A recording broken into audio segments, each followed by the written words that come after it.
Good evening, and welcome to Big Z Sports presentation of high school softball. Tonight, the New Philadelphia Quakers host the Indian Valley Braves, presented by Tuscarawas Insurance Agency and TMK Valley Propane. Tonight's game is also brought to you by Hartzler's Quality Housing, Wood Electric, PAC Drilling, Kime, McInturf Realty, and Claxon Communications. Now let's head out to the park with Nick McWilliams and Adam Saweski.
Welcome back to New Philadelphia. Big Z Sports here for some softball action. This is part of the Wood Electric pregame show. We're now joined along the base paths by head coach for New Philadelphia, John Dupke. And Coach, obviously talked to you before. First year with New Philadelphia. I'm sure you're very excited to get things underway with the Quakers. Oh, we are definitely excited to get ready, get going here. It's been a long winter. Changed some colors this year, and but familiar foe in Indian Valley over there. So yeah, I'm pretty excited about today. Girls are excited about today, and glad to see you guys here. Well, we appreciate hearing that, Coach, but, I was so excited driving over here to the field today. I realized who we were probably going to be seeing on the mound for the Quakers, the Ohio State commit, Julia Miller. Tell me a little bit, Coach, is what you've seen in this offseason, what she brings to the table for this New Philadelphia team. I've done this a long time. I've never seen anybody as good as she is. So obviously, the transition of me coming into the program, bringing my beliefs and theories in, she's a buffer. Anything that we're going to be a little bit weak on, she should be able to help cover it for a while until we get going. The season goes along. She's everything everything advertised.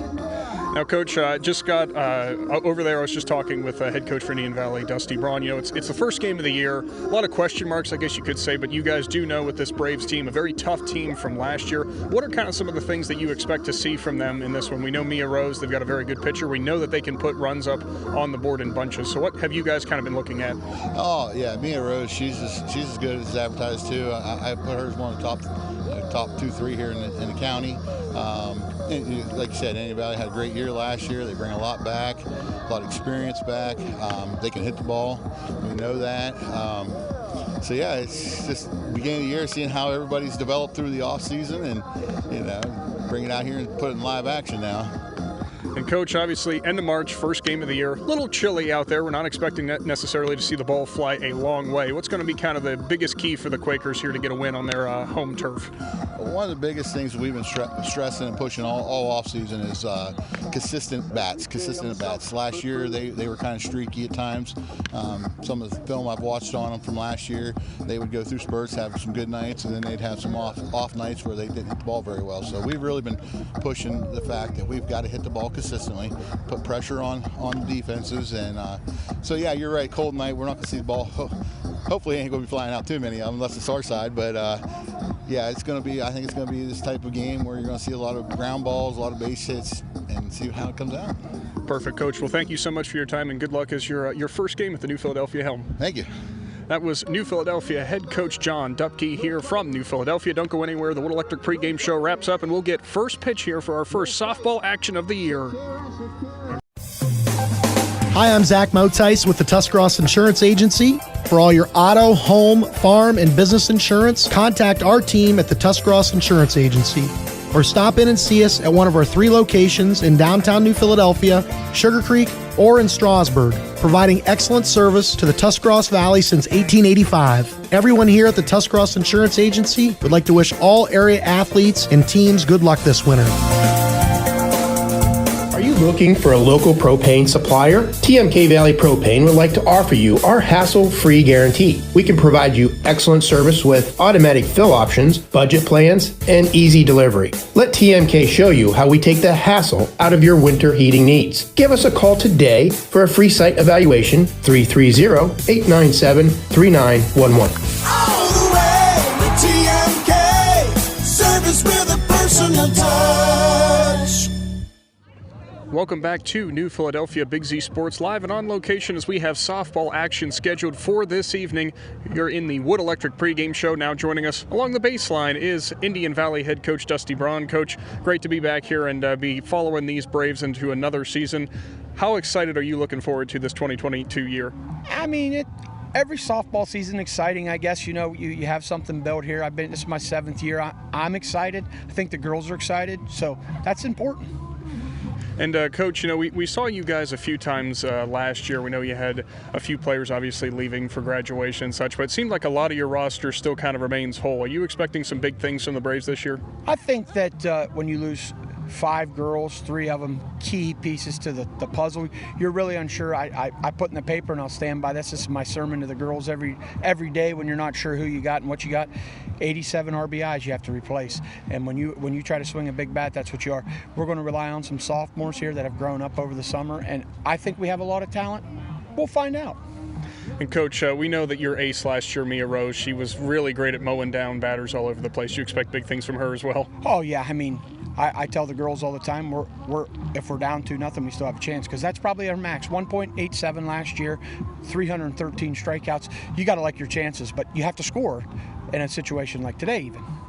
And, Coach, going up against a New Philadelphia team, we know they had good success last year as well. What do you see out of the Quakers that you guys have been focusing on? Well, you know what your guy, the Ohio State signee Julia is a special player. I tell my girls, you run into these Division I players once in a lifetime, especially in your own county, in your backyard. Julia is a special player. You know, what's 70 to 75 mile an hour? You're going to see it tonight. My girls ain't ready for that. We hope to put the ball in play and do a little bit of that. But outside of that, you know, the Zaweski girl's a good player. There's a lot of young girls over there that I'm really unsure of. So outside of Julia, can you get to them? I don't know. That's what we're going to find out today. Perfect, Coach. Well, thank you so much. Very excited to get this first game of the year underway. I appreciate everything. Thanks for the coverage, and go Braves. That was Indian Valley head coach Dusty Braun here from New Philadelphia. Don't go anywhere. Coming up next, we'll hear from New Philadelphia head coach John Dupke as a part of the Wood Electric pregame show. We're back after this.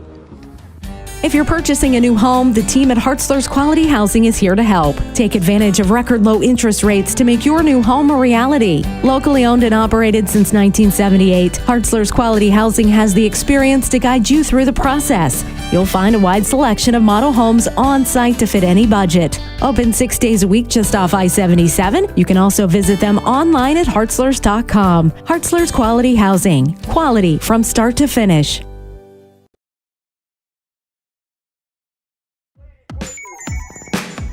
Wood Electric has been trusted with all of your electrical needs for over 30 years. They are the place to call for residential, commercial, and industrial work. Wood Electric is available 24 hours a day and ready to help with any electrical problem, outage, or installation. Wood Electric, serving Tuscarawas County and beyond since 1988. Like Wood Electric on Facebook or find them online at woodelectric.net. PAC Drilling, a family-owned and operated company since 2005 in Bolivar, takes pride in being an economic oil and gas drilling company. PAC's objective is to contribute to American energy independence through profitable development, operation, and marketing of oil and natural gas wells. PAC also employs operating technicians to oversee each and every well drilled to maximize its productivity and longevity. Contact PAC Drilling at pacdrilling.com. Back to Tuscarora Park, Big Z Sports here for a softball presentation between the Braves and the Quakers. Nick McWilliams, Adam Soweski, and you heard from both the head coaches and what promises to be a great kickoff to the spring softball season. And now we'll go straight into our starting lineups brought to you by PAC Drilling for the visiting Indian Valley Braves. Starting off in the first position, it's the catcher. She's a junior, Gracie Hundle. Then the pitcher, junior Mia Rose, followed up by number 21, Gabby Mead. She's a sophomore. She'll be playing first base. Then it's the senior third baseman, number 22, Madison Monty. Then number 3, the second baseman, senior Taylor Spillman. Batting sixth, number 24, senior Cora Love. She's the designated player.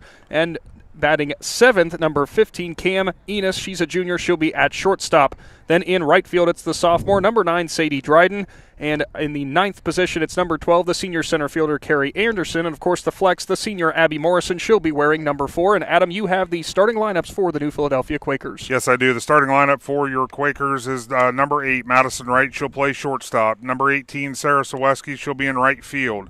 Number 13, Julia Miller. She'll be on the mound tonight for the Quakers. Number 15, Ellie Mason. She'll be playing third base for the Quakers. Number 12, Reese Loveday. She'll be behind the plate. 00, Peyton Murphy. She'll be at second base. Number 9, Olivia Jackson. She'll be playing first base. Number 4, Megan Prouty. She'll be playing left field. And number 1, Zoe DeVore, will be in center field for the Quakers. Thank you for that, Adam. And, of course, thank you to all who are listening right now who've tuned in for the Wood Electric pregame show as we're getting ready for first pitch here, kicking off another softball season. Adam, of course, I noticed a last name in there you might be excited about for from this New Philadelphia team. But, regardless, just seeing softball and baseball season get back, it always makes me super excited. Absolutely. This is this is a great matchup.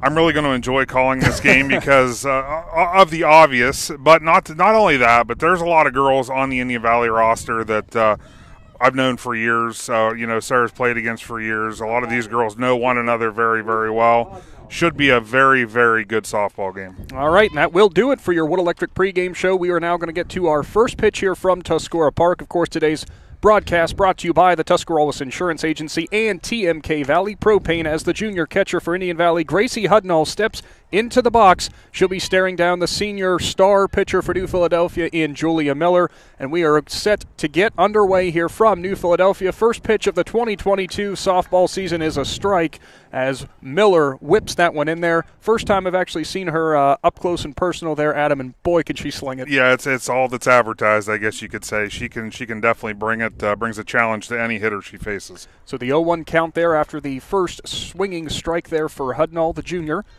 She'll ready herself from the right-handed batter's box and swings and misses again. Miller has a quick 2 strikes on Hudnall. Miller going right after the batter for Indian Valley here to start things off. Always a great thing to do in your first game, especially on your home field. Absolutely.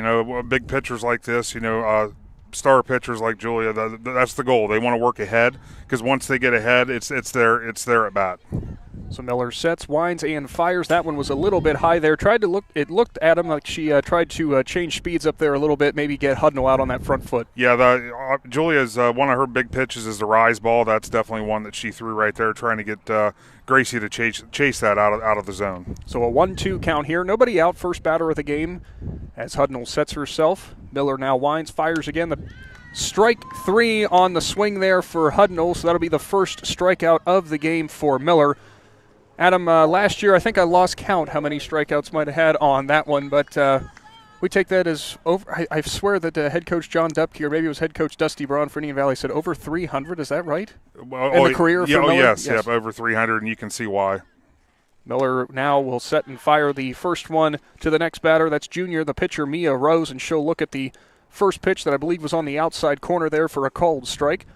So out of the 5 pitches, I take that back. 4 strikes for Miller already out of the 5 pitches thrown. Next one, that one a little bit high there as Rose took a high one that was right at eye level. So it'll be a 1-1 count here. 1 out after the strikeout for Miller over Hudnall.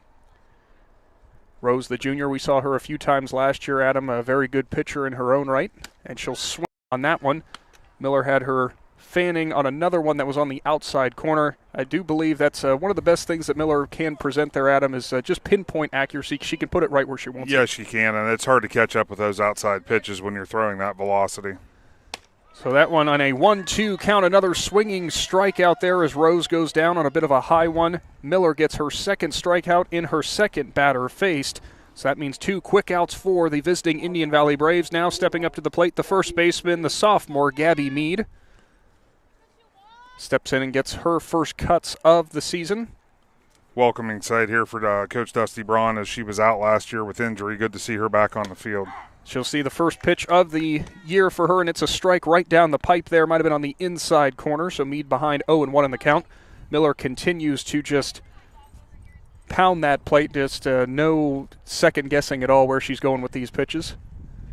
Senior winds and fires. That one looked like it could have been on the outside part of the plate, maybe just a bit wide there, so now the count will go even 1-1. Yeah, good hold there by Gabby. That's a tough one to lay off of, being just off the outside of the plate. So the 1-1 count, 2 outs here, 2 strikeouts for Miller early on for New Philadelphia. She'll wind and fire. That one ran just a little bit high, so now it's going to go to a 2-1 count. The sophomore in Mead, of course, as you mentioned, Adam missing all of last year due to injury. It's got to be great for her to be standing here in the plate, and nothing like quite the tall order here as your first at bat. Miller winds and fires. That one, she got Mead chasing a bit on the inside part of the plate, so now the count will go to 2-2.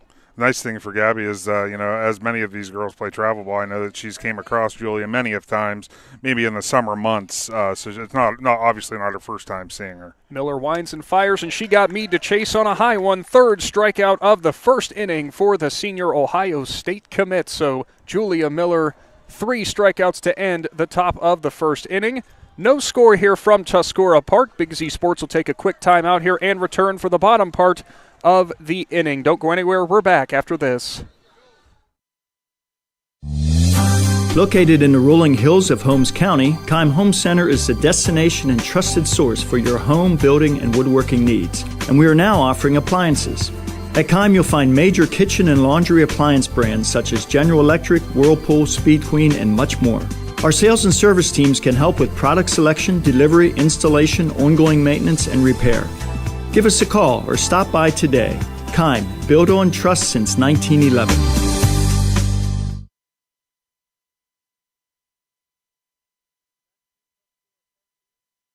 Back to Tuscarora Park here, Big Z Sports, with your presentation today brought to you by the Tuscarawas Insurance Agency, TMK Valley Propane.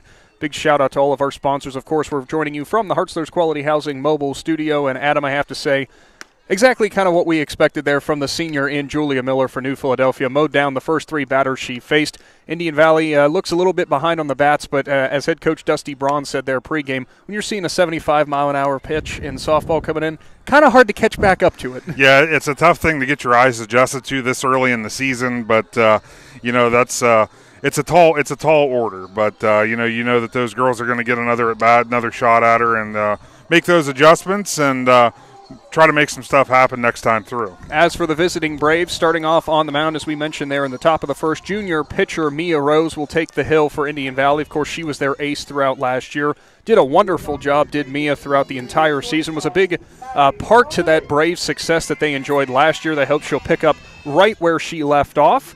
So stepping up to the plate for New Philadelphia to start things off this year, it's the sophomore shortstop, Madison Wright. As she gets set in the right-handed batter's box, and we'll get things underway for the New Philadelphia offense in 2022. She squared for a bunt there and pulled it back. That pitch way inside, so that will be ball number 1. Good block there by the catcher for Indian Valley there, Adam, and Gracie Hudnall as she got over to that. No base runner on, but still good to see that early on in the season. Yeah, good movement. Agile catcher is a good thing to have. Next pitch from Rose also runs inside that time, so that's going to be ball number 2. Behind in the count early is Rose, 2-0 to the sophomore in Wright. Mia likes to throw the screwball a lot, and I think that's what we're seeing a lot of, is you can see the ball tailing inside. Next pitch on the way. That one looked to be almost there, but maybe just a little bit high, Adam, so now the count to 3-0. Just above the hands. That's a tough pitch to lay off of. Madison Wright did a great job there. Very, very disciplined at the plate so far. So a quick 3-0 count here to New Philadelphia's leadoff hitter. Rose will set and fire. That one she brought right down the pipe there, and she will get a strike on the board. It's now a 3-1 count. Still a hitter's count here for Madison. Looking to put the ball in play, make the defense work, and get the Quakers maybe their first base runner for the night. So Rose now sets, fires. She'll put that one on the inside part of the hand, jammed right as she was able to fight it off there. So now we'll move to a full count, and I do believe that was that screwball you mentioned there, Adam. Real tight in on your hands. Very, very difficult to get the arms extended and put in play. Yeah, with Mia's velocity, it's a very hard pitch to catch up to, especially when it's tailing in on your hands. It's a pitch she likes to throw, and she's very good at it. So a full 2 count here. Here comes the payoff pitch for the first batter faced for Indian Valley. Fouled way off the top of the cage there for Wright, so we'll stay at the full count. Good at bat so far for Wright, as she did have it to the 3-0, but Rose battling back there with the 2 strikes. Now that foul ball, already 6 pitches that she's had in this first at bat. As both teams trying to feel each other out here to start off the 2022 softball season. Rose will set and fire again. That one ran inside.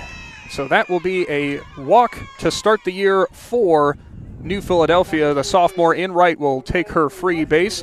And now stepping up to the plate, the sophomore right fielder, Sarah Saweski, as she'll stand in the left-handed batter's box. See if she can do some early damage here for New Philadelphia. Yeah, absolutely. This is, base runners on. You got to good pitchers like this. You got to take advantage of it. Rose will set and fire there, as it was Saweski with the bunt. She was trying to move over right into scoring position, but that one ultimately went foul.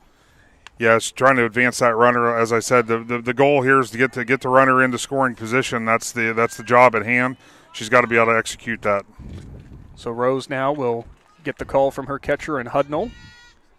The sophomore in right on first base for New Philadelphia. There goes Saweski looking for that slap bunt again there, but that time she held off. Pitch, I do believe, ran low, so we'll have a 1-1 count. Yeah, 1-1 count on the batter.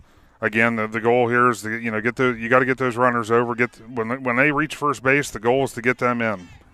So here comes Rose. She'll set and fire. That time Saweski with a swinging strike. Nope, take that back. Foul ball, I should say. So now it'll be a 1-2 count. 1-2 count here. Bottom of the first inning, no score so far.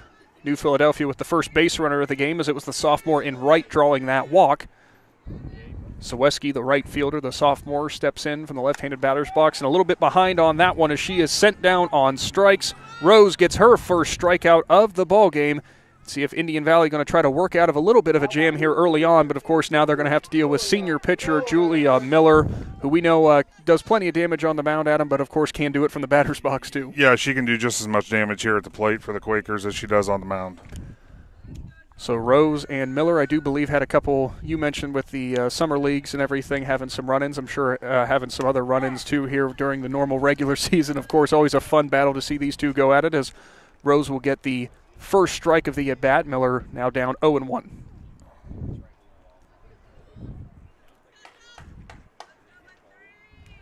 The junior in Rose will step up to the mound now, and she'll put her next pitch in there as that one ran just a little bit low. Good block by Hudnall once again there, preventing Wright from advancing. Good movement back there because, obviously a pass ball, that's an easy base for the Quakers right into scoring position. So that's great work back there by Gracie Hudnall. Miller back in the right-handed batter's box here. She stares down Rose, who gets her call from her catcher. She now step to the mound and fire. That one ran way inside that time. Miller tucked her leg out of the way. 2-1 is now the count. 1 out here in the bottom of the first inning.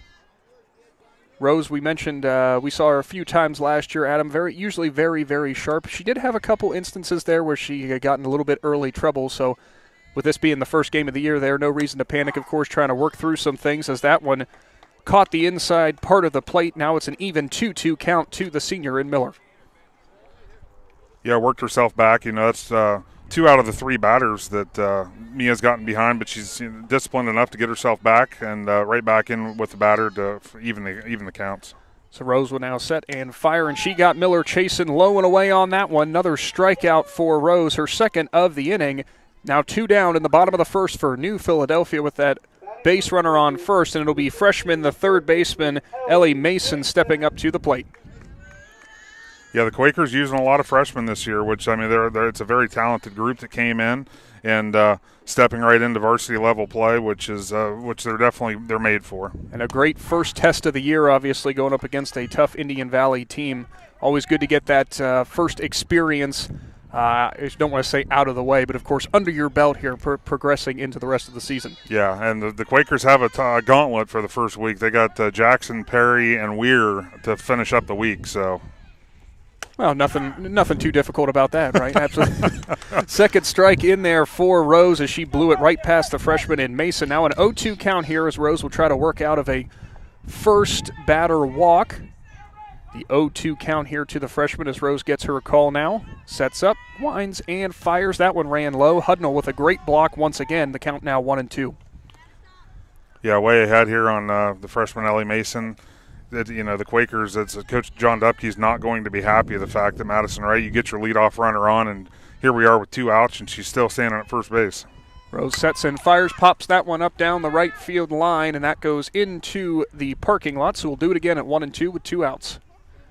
Good battle there by Ellie Mason to extend the at-bat, get the bat on the ball, looking to find a hole out in the field. Adam, I expected you to react a little bit quicker, go after that foul ball, but I didn't see you spring up too much. No, it was a little out of my reach. I know my reach, so I just stayed put. Adam's just a little bit cold, as it is a bit chilly up here. Now the pitch on the 1-2 count for Rose just ran a bit high, so good eye for Mason. Now a 2-2 count here. Yeah, it was a great pitch by me. It just missed. I mean, that's a freeze pitch. That's one that they're not expecting, especially coming with the power pitch right before that. 2-2 count, 2 outs here. Rose sets, fires, and that one goes foul again towards the right field line, and that. Oh, I was waiting for the windshield sound. Yeah, I was going to say, that's one nice thing about when you're playing a softball game at Tuscarora Park up on the hill. Vehicles are in play. I mean, you could get some dents if you come to the game and are parked near the field. Just as a thought process there, if you don't want to file an insurance claim, don't park too close. 2-2 pitch. Rose had Mason out in front of that one, but the freshman was able to battle it off down past her coach and John Dupke, so we'll do it once again at 2-2. Adam, something very interesting here. First game of the year, chilly day. Rose, obviously your ace. You want her out there as much as possible. A lot of pitches, though, thrown already in the first inning for her. Yeah, she has. She's had a lot. And that was another change up there by Mia trying to catch her off guard. She's doing a great job mixing it up right now. So one more time here, 2-2 count. Rose sets and fires. That time she had Mason battling it off from the inside, but another foul ball, so we'll do it once again. That's major credit to the freshman here with her first at-bats of the year. A couple foul balls here really working the count well, seeing if she can get another base runner on here for New Philadelphia, as Madison Wright been stranded there since the first at-bat for New Philadelphia, still standing over on first base. So the 2-2 count here for Rose. She'll rock and fire. That time the ball in play to the second baseman for Indian Valley. It's under the glove. And the Quakers will hold up at first and second there, so they will get the base runner on, and what almost certainly will be ruled an error there for Indian Valley as the senior Taylor Spillman at second base just couldn't quite corral that one. Adam moving to her left. Sometimes hard for a right-handed player to get their glove out in front of that. Yeah, it's just out of her reach, and that's where, you sometimes you see some left-handed second basemen, sometimes you see some right-handed second basemen. They each have a benefit, but it's, that's a lot of area to cover, obviously, with first baseman typically playing close to the bag. So now stepping up to the plate, another freshman for New Philadelphia. This time it's Reese Loveday, the catcher. She had a half-hearted swing there. That'll be strike number 1 for Rose. Yeah, most coaches will tell you, if you're going to go, go. And I'm sure we won't see that again because Reese she had a great preseason for the Quakers. So I know they're expecting big things from her as well. So she'll now get in the right-handed batter's box again. Rose that time fires, and that one caught the bottom of the zone, so that'll be strike number 2. A quick 0-2 count here for the freshman catcher for the Quakers. Rose once again trying to work her way out of this inning, as the first base runner allowed was the walk, then that last, the E4 there for Indian Valley. Rose sets and fires, and that time she'll sit down Loveday with another swinging strikeout, her third of the inning. So that will keep things at 0-0 here at the end of the first inning. Don't go anywhere. Big Z Sports will be back with our presentation brought to you by TMK Valley Propane right after this. Hi, I'm Zach Motice with the Tuscarawas Insurance Agency. For all your auto, home, farm, and business insurance, contact our team at the Tuscarawas Insurance Agency. Or stop in and see us at one of our 3 locations in downtown New Philadelphia, Sugar Creek, or in Strasburg, providing excellent service to the Tuscarawas Valley since 1885. Everyone here at the Tuscarawas Insurance Agency would like to wish all area athletes and teams good luck this winter.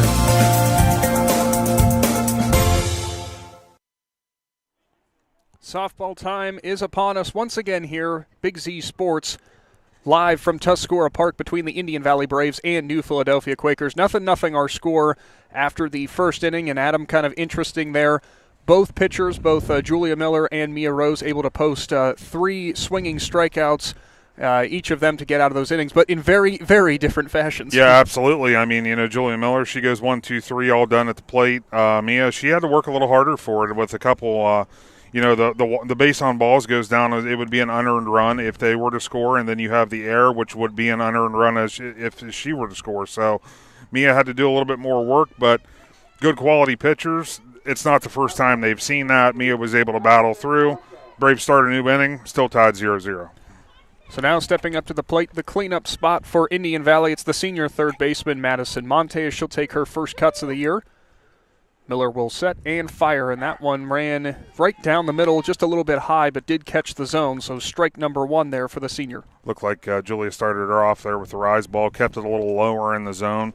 A tough pitch to lay off. Tough pitch to hit, too, I would like that. Yeah, either way you look at it. So 0-1 the count here to Monte as Miller will set. The 0-1 pitch, that one ran inside that time, so ball number 1. Count now goes to even 1-1.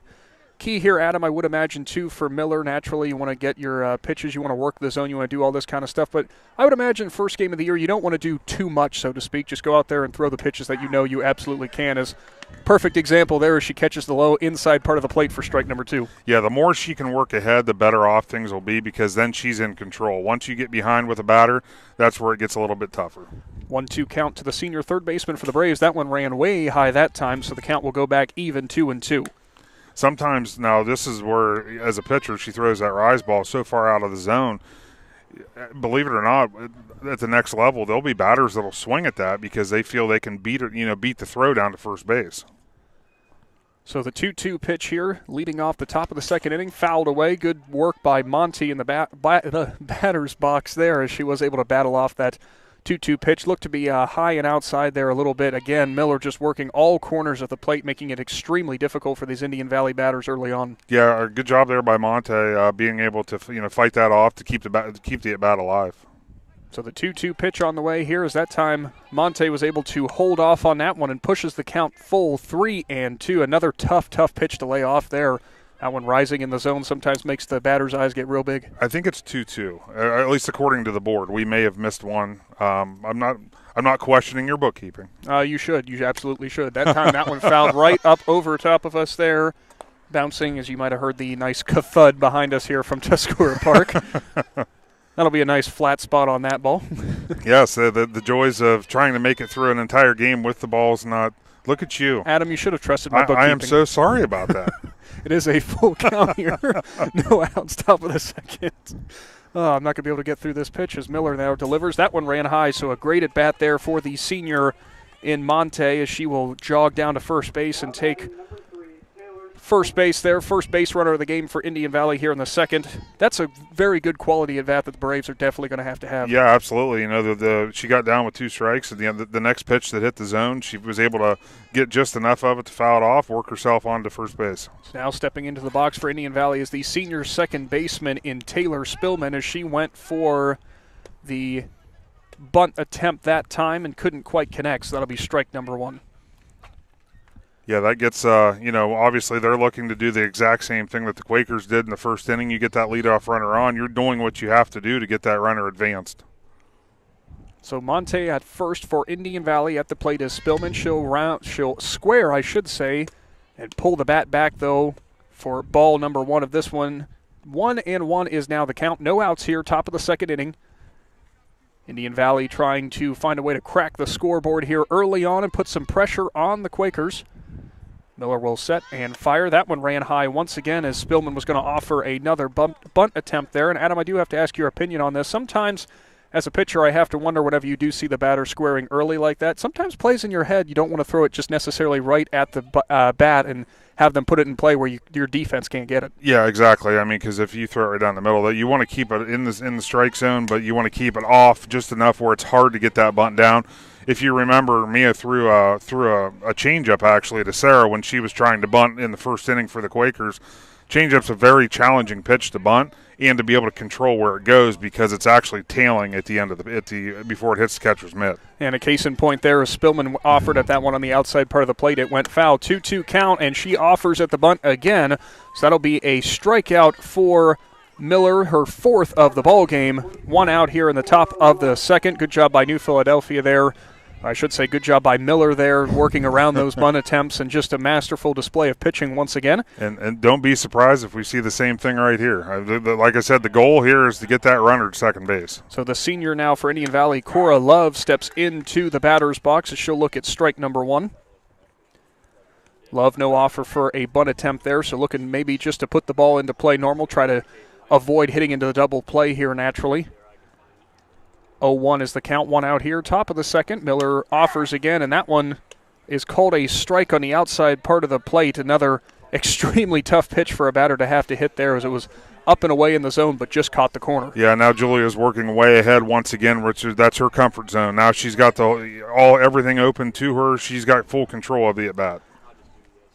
Miller offers on the 0-2 count, and she blew it right past Love for her 2nd strikeout of the inning. So now the Braves are looking at 2 outs here in the top of the 2nd, trying to not squander that leadoff base runner in Monte. So stepping up to the plate now is the junior shortstop, Cam Enos. Miller will set, get the call, and fire. That one ran just a little bit low, probably a little bit inside as a good throw down for New Philadelphia there. Almost got Monty leaning just a little bit too far, but she was able to scramble back. Yeah, it looks like she extended that leadoff a little bit more, and the Quakers had their shot there. It was a close play, but definitely got back. Good play by the freshman Loveday there, nearly getting the base runner. Miller offers. That one a little bit high, so now it's a 2-0 count to the junior shortstop for Indian Valley. Just so everybody knows, if you're tuning in to see a hit fest, this is not the game to see that. We weren't expecting that, to be fair. So 2-0 count here, 2 outs. Miller will set and fire. That time she caught, I take that back, did not quite catch the outside part of the plate, so now a 3-0 count. I spoke too soon on that one. Yeah, she must have just missed that because at least obviously we're sitting at the side of home plate, so it's hard for us to tell, but from this angle it looked pretty good. Well, my vision's not good enough anyway to be able to tell you. 3-0 count here. Miller that time will offer it pretty much right down the middle there, so she will get a strike on the board. 3-1 count now to Enos, the shortstop for Indian Valley. You know, I had to say, I wasn't getting too cold at him as the sun still stays out here, but every time we get a little bit of the wind coming out, it's definitely happening. Yeah, it's definitely getting chilly. It is, but I'll tell you what, it's a beautiful night for softball, and these girls, they don't care what the temperature is. They're just happy to be out there. Miller that time on a 3-1, just wide, so Enos will draw the walk here and put 2 runners on for Indian Valley, 1 in scoring position. Prime opportunity here for the sophomore right fielder, Sadie Dryden for Indian Valley. Kind of unusual, Adam. We don't see that from Miller very often. 2 walks in an inning, but credit to the Indian Valley batters. They're waiting on their pitches. Absolutely. They're doing a great job at the plate, making Julia work, and want to look to take advantage of getting those runners on. Obviously, with 2 outs, still a tough spot for the Braves, but base hit's they're going to try to score that runner from second. Dryden sees the first pitch catch the up and out part of the plate there. Now she'll square to bunt. It almost looked like she thought about it, but pulled it right back. That time, pitch goes outside, so Dryden now has the count 1-1, and Adam kind of goes back to that thing I said about sometimes getting in the pitcher's head if you offer for a bunt. Maybe that was a little gamesmanship there. Go ahead and try to maybe get in Miller's head a bit. And the other thing is what it does is whenever even squaring to bunt right now, even with 2 strikes, if a lot of coaches will do that. I mean, if you see that your batter's maybe a little bit behind on that at bat, it's better to try to put the ball in play and make the defense work instead of potentially getting a strikeout. Dryden was behind on that last pitch, so it's now a 1-2 count here. That one ran just a bit low. No, take that back. Called strike 3, first looking strikeout for Indian Valley. So Julia Miller, 3 strikeouts in that inning once again. No damage done, even though 2 base runners left on for Indian Valley. We'll now move to the bottom of the 2nd inning here from Tuscarora Park. We'll be back right after this. Are you looking for a local propane supplier? TMK Valley Propane would like to offer you our hassle-free guarantee. We can provide you excellent service with automatic fill options, budget plans, and easy delivery. Let TMK show you how we take the hassle out of your winter heating needs. Give us a call today for a free site evaluation, 330-897-3911. All the way with TMK, service with a personal touch. Big Z Sports back with more softball action here, brought to you by the Tuscarawas Insurance Agency, Nick McWilliams, Adam Saweski, on what is really a very beautiful early season night for softball, even though we are just a tad bit chilly up here. And I do have to say, Adam, thank you so much for not putting me on the hill in Sugar Creek for my first broadcast, because last year that was just a little bit cold, but I'm a little disappointed because tomorrow Big Z Sports will be out there for that broadcast. And it's going to be 70 degrees. What's up with that? Well, I'll tell you what. I hooked Shannon Thomas up because I know he was in on that frigid night last year with you. So the way everything kind of found itself into place, Shannon's going to get the 70-degree night. You get a little chillier night, but the winds don't howl at Tuscarora Park like they do on the hill in Sugar Creek. Whatever excuse you need to tell yourself as we now go to the bottom of the second inning there. Mia Rose on the mound for the Braves, and she's pitching to 0-0, the sophomore second baseman for New Philadelphia, Peyton Murphy, who watches the first pitch go for ball number 1 there. It's a good job by Indian Valley working the count that last inning, but as we mentioned, Julia Miller once again working her way through that. No damage done as Murphy offers on the second pitch. That one was a very good one, but a high one definitely behind it. So once again, we're seeing both these pitchers absolutely blowing it right by these batters, making it extremely difficult. Yeah, they're saying here it is. If you want to hit it, hit it. But Peyton had a great cut there on that pitch, and unfortunately takes the second pitch on the inside part of the plate for strike 2. That inside-outside game sometimes is really what the difference maker is. You see that outside pitch, then it comes back inside. It's really hard to adjust your eyes every now and again as we see Rose trying to take something off of that pitch, maybe get the batter out in front, but it ran just a little bit wide, so now 2-2 is the count. Good pitchers will do that, though, and that's what they want to do. They want to work it in. They want to work it out. They want to keep the batter guessing. 2-2 count, and that time catches the low inside part of the plate, so another strikeout here for Rose. Give her 4 for the game. The sophomore in Murphy sent down looking here, so now stepping up to the plate, freshman first baseman Olivia Jackson for the Braves. She'll be batting out of the left-handed batter's box here. As we mentioned, no score, bottom of the second inning. It's the pitcher's duel we absolutely expected it to be. Yep, absolutely. Last year it was 2-1. I'm not expecting anything different this year. Low and outside on the first offering from Rose. Good eye for Jackson there. As a good block for Hudnall out the back as well. As some people make my job really difficult going on right now, Adam. Well, I think they just want to stop by and say hello just in their own unique way. Something about that as Jackson watches the first strike of the at-bat. 1-1 now to the freshman first baseman.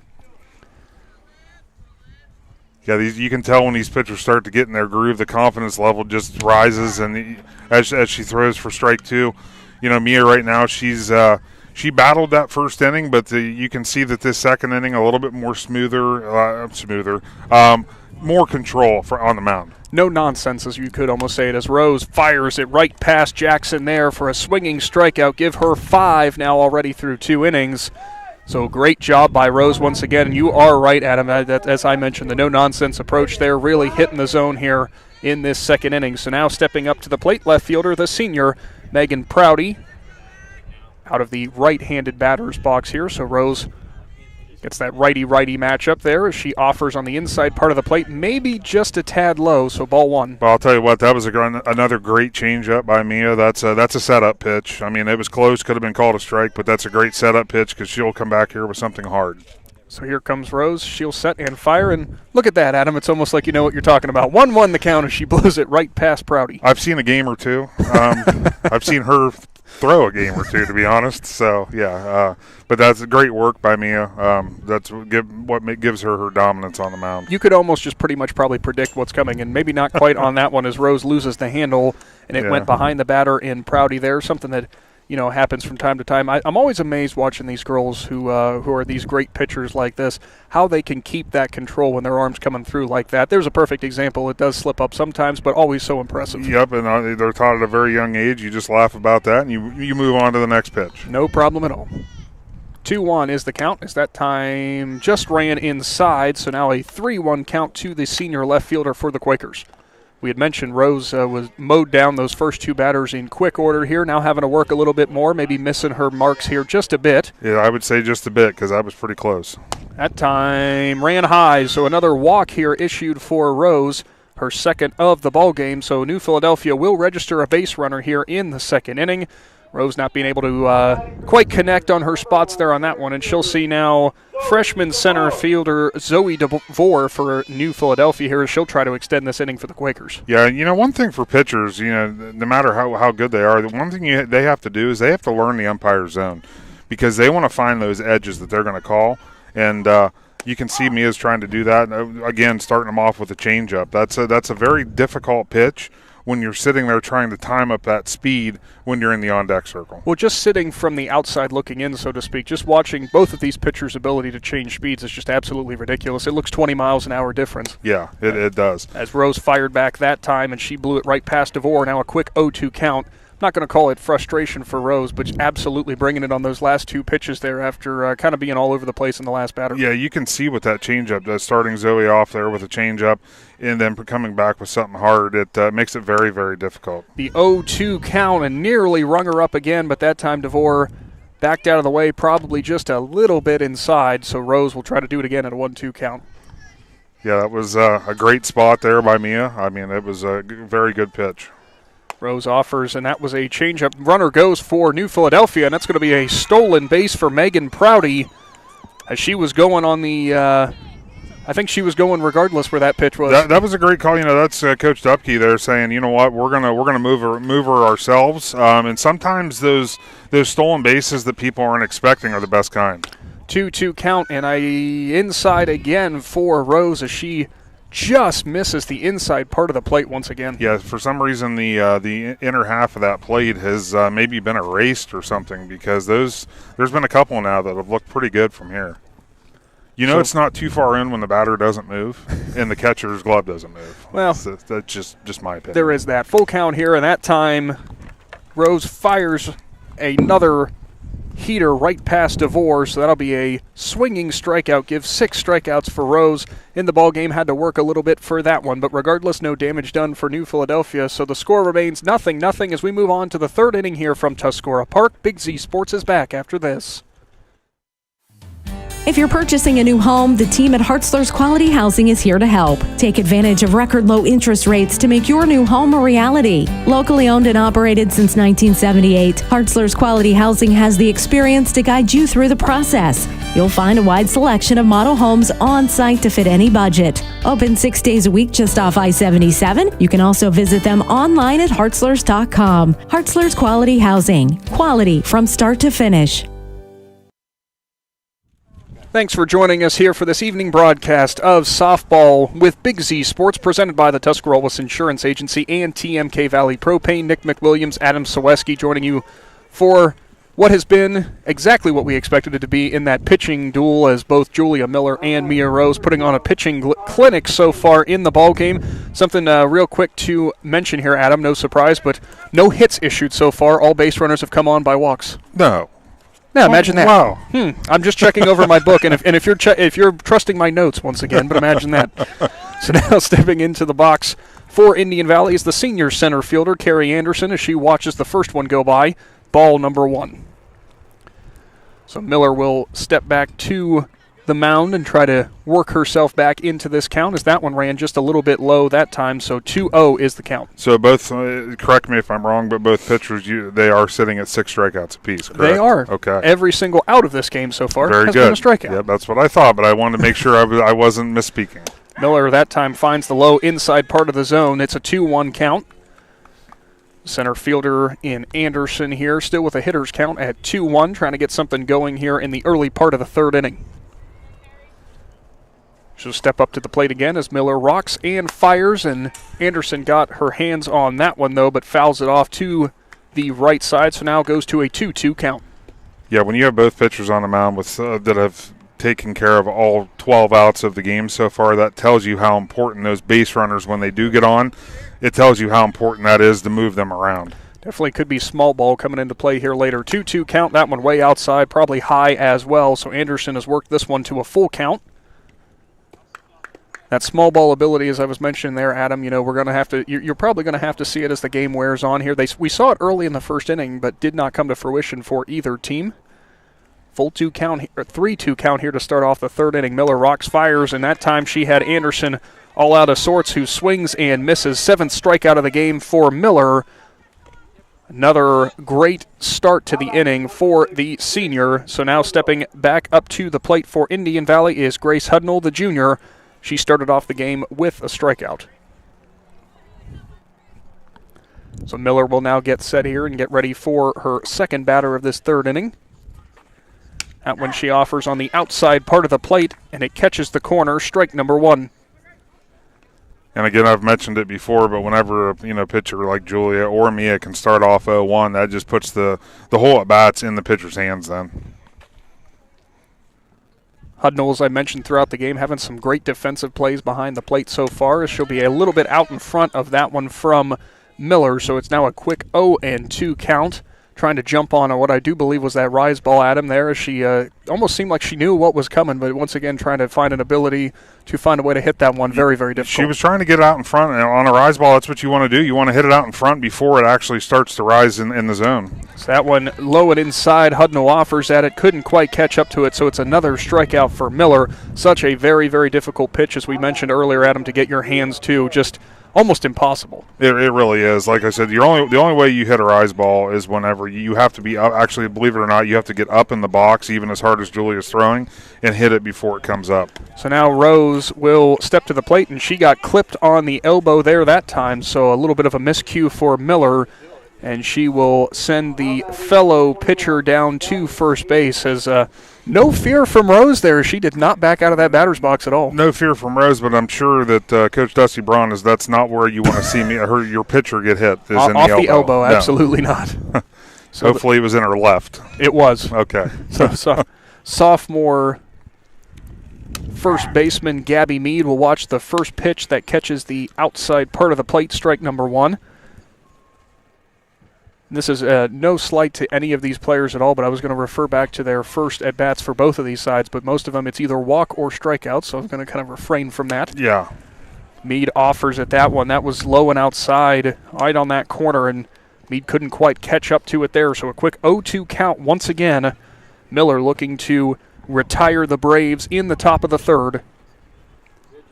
First, the runner on first is the junior in Rose. Here comes the 0-2. And right past Mead it goes. Strike number 3, third strikeout of the inning once again for Miller, who is dealing from Tuscarora Park. No score here as we head to the bottom of the third. Our presentation, brought to you by the Tuscarawas Insurance Agency, is back after this.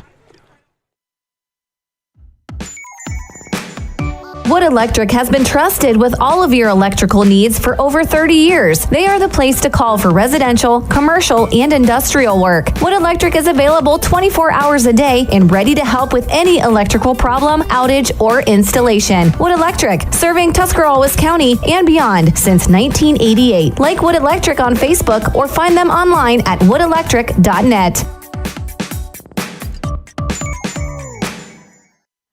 Thanks for spending your evening with Big Z Sports as we welcome in our spring season with some softball action here between the New Philadelphia Quakers and Indian Valley Braves. Nick McWilliams, Adam Saweski, and what has been a pitcher's duel for all 3 innings so far to this point is something we absolutely expected. It has been real fun to watch here, as now for the Quakers stepping up to the plate will be the top of the order again in sophomore shortstop Madison Wright, as Mia Rose back on the mound for the Braves. Both these sides dealing in terms of their starting pitching so far. And once again, we have an inning started off with a strike as Wright offers at the first one, but Rose blew it right by her. Yeah, this is, the second time through, sometimes you might see a little bit different approach from the batters as they know what to expect, and they're in the groove of the game now. Wright that time was on that one, but maybe just a little bit behind it as she fouls it straight back, so now the count goes to 0-2. Rose that time was going for the low outside part of the plate, so credit to Wright there for being able to keep her bat on that one and fight it off. I'm sure she'd like to straighten that one out, put it in play. Haven't really had a ball into play so far yet. Rose offers on the 0-2 count, and wow, what a changeup that time around as Rose gets the swinging strikeout for Wright, who's sent down on 3 pitches. That ability to change speeds once again, Adam. My goodness. Yeah, it's so you have to, as a batter, you're sitting on certain pitches, certain locations, and then sometimes you just forget about the possibility of that changeup, and that's what can happen. Exactly what you saw right there. So now stepping up to the plate is the sophomore right fielder, Sarah Saweski, as she watches the first one that catches the outside part of the plate, strike number 1. Saweski, the left-handed batter here, going to try to work the count here a bit with Rose. It's the 0-1 count here. Offers on the inside low pitch that time. Couldn't quite catch up to it. Now goes to 0-2. So Rose steps up here with the quick 2 strikes on the batter. Rocks and fires. That one low and outside, so good eye by Saweski. It's now 1-2. It's kind of weird for me, Adam, trying to say, for Saweski and Saweski. I keep sending it back and forth here. So the 1-2 count. Rose rocks and fires. That one catches the inside part of the zone, so another strikeout for Rose, her second of the inning. So now stepping up to the plate for New Philadelphia, the senior pitcher, Julia Miller. Rose continuing to deal. That would be one of those difficult parts of this job. Well, I wasn't asking you to offer any input there. Don't you worry about that one, bud. All I can say is I'm a little confused of that approach in the box that time. I'll just leave it at that. So Rose rocks and fires to Miller, and a strike called on the outside part of the plate that time. A little bit of a delay in that one as Miller looked back and looked over at her coach and said, I guess it was.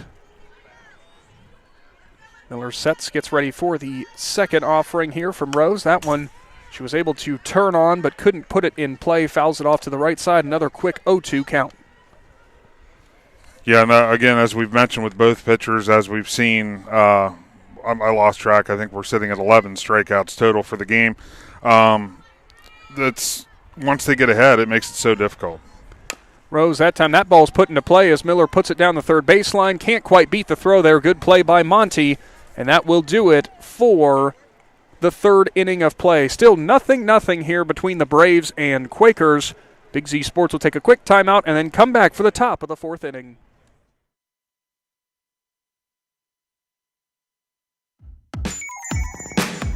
Wood Electric has been trusted with all of your electrical needs for over 30 years. They are the place to call for residential, commercial, and industrial work. Wood Electric is available 24 hours a day and ready to help with any electrical problem, outage, or installation. Wood Electric, serving Tuscarawas County and beyond since 1988. Like Wood Electric on Facebook or find them online at woodelectric.net.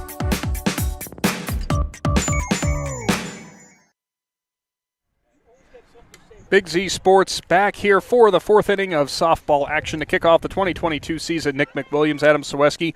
Big shout out to Hartzler's Quality Housing. We're coming to you live from their mobile studio. And, of course, our presenting sponsors here today, Tuscarawas Insurance Agency and TMK Valley Propane. As we head to the fourth inning here, I can only say this so many times to come back from break, Adam, but, of course, pitchers duel once again. Nothing on the scoreboard. No hits for either team. Couple of walks, hit by pitch here or there, an error as well.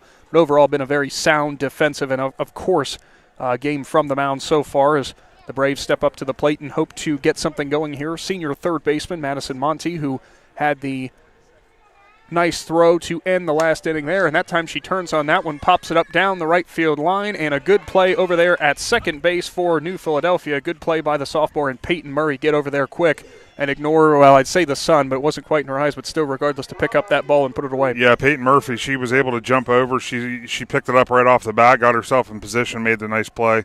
It's frustrating for these coaches. They know that their players are capable of hitting these pitchers, but it is so challenging to sit there and watch. You just want to keep adjusting to try to get your batters comfortable enough to put the ball in play, make the defense make the play instead of letting the pitcher continue to mow these batters down. So the senior second baseman for Indian Valley, Taylor Spillman, takes the first pitch of ball. That one ran way high on Miller, so it's now a 2-0 count.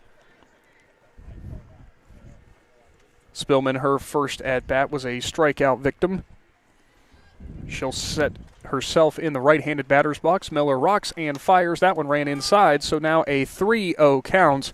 Adam, I would have to imagine, with this being the pitcher's duel that it has been, it's got to be a take all the way, I would imagine. Oh, absolutely. Yeah, you don't want. Well, I mean, another way to look at it, if it's piped right down the middle, sometimes that's the best pitch to, because they're going to throw a strike. Fair enough, but you're talking to somebody who, if they got a pitch straight down the middle, was probably not going to put it in play anyway. I'm speaking of myself, so maybe a take all the way. Just hope for the walk. So that time Spillman will offer and can't quite catch up to that one. Now the count goes to full as the senior second baseman for the Braves here looking to put the ball in play. I'm glad you're doing fine book work, as it looks like we've lost our scoreboard to look at.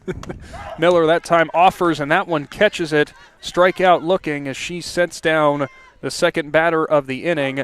Another strikeout for Miller. Adam, make that 10 for the ball game. Had to do quick math there. 10. And then you got Mia with 9 of her own, so that's 19 strikeouts for 19 outs. Not bad. No. So that time, first pitch for Miller is on the outside part of the plate away, so ball number 1 to the senior Cora Love. So the 1-0 count here. Top of the 4th inning from Tuscarora Park. Miller offers, and that time Love got her bat on it but fouls it straight back. It's now 1-1. Yeah, good job getting the bat on the ball there. Just need to square it up. Obviously, a little bit of movement probably had something to do with that on that pitch, but yeah, good at bat. 1-1 here, 2 outs in the top of the 4th inning. As Miller will get the call now from her catcher. Roxanne fires. That one put into play by Love, and it will drop in front of Saweski in right field, so we have our first hit of the ball game. Good job by the senior Cora Love. Line drive shot to right field. And we have our first hit of the ball game. That's a kind of a lesson there, as you were telling me, Adam, in between some of these innings here. Sometimes that second time through, you get a little bit more of a timing on a pitcher, and if you get your pitch to hit, you have to take advantage. Love did just that. Absolutely. They are, once again, you have that leadoff batter on. I'm sorry, is that leadoff batter? Or is third batter. Wow, third batter. Okay, my bad. Adam's been busy working on other stuff. Don't worry about it. Yeah. Miller will now offer after the first strikeout to Cam Enos, and she'll fire another one past her. It's now an 0-2 count to the junior shortstop. Actually, one thing I was actually getting ready to say, and it just kind of threw me off, is the Quaker defense in the outfield, they're playing them clear back at the fence, because if they're going to give up a hit, they want to give up one base. They don't want to give up multiple bases on a hit. Absolutely good observation there, Adam, is the 0-2 count here for Miller. She'll rock and fire, and she got Enos chasing on a high one. Another strikeout for Miller. No damage done after the first Indian Valley hit of the ballgame. Still 0-0 as we head to the bottom of the 4th inning. Big Z Sports is back after this. PAC Drilling, a family-owned and operated company since 2005 in Bolivar, takes pride in being an economic oil and gas drilling company. PAC's objective is to contribute to American energy independence through profitable development, operation, and marketing of oil and natural gas wells. PAC also employs operating technicians to oversee each and every well drilled to maximize its productivity and longevity. Contact PAC Drilling at pacdrilling.com. Back to the Hartzler's Quality Housing Mobile Studio. Nick McWilliams, Adam Saweski here. Trying to stay warm as the sun's starting to set a little bit here, go behind the clouds, and we have found the chilly temperatures, Adam. Yeah, the sun's starting to descend, so that means it's getting later in the evening, which obviously equals colder temperatures. It is getting a little chillier out tonight, but again, these kids are just happy to be out there being able to play the game. And once again, I would like to point out, what is it supposed to be tomorrow? 70. Figure that one out. So now we head to the bottom of the 4th inning here. Mia Rose back on the mound for the Braves. She's had a great game so far, has not allowed a hit. We had our first hit of the ball game. That one was fouled off on the first pitch, and there it is, off the tire, I do believe. No, actually, that hit the. It looked like it hit the side of that car. Well, we know what happens when you park up here on the top of the hill at Tuscarora Park.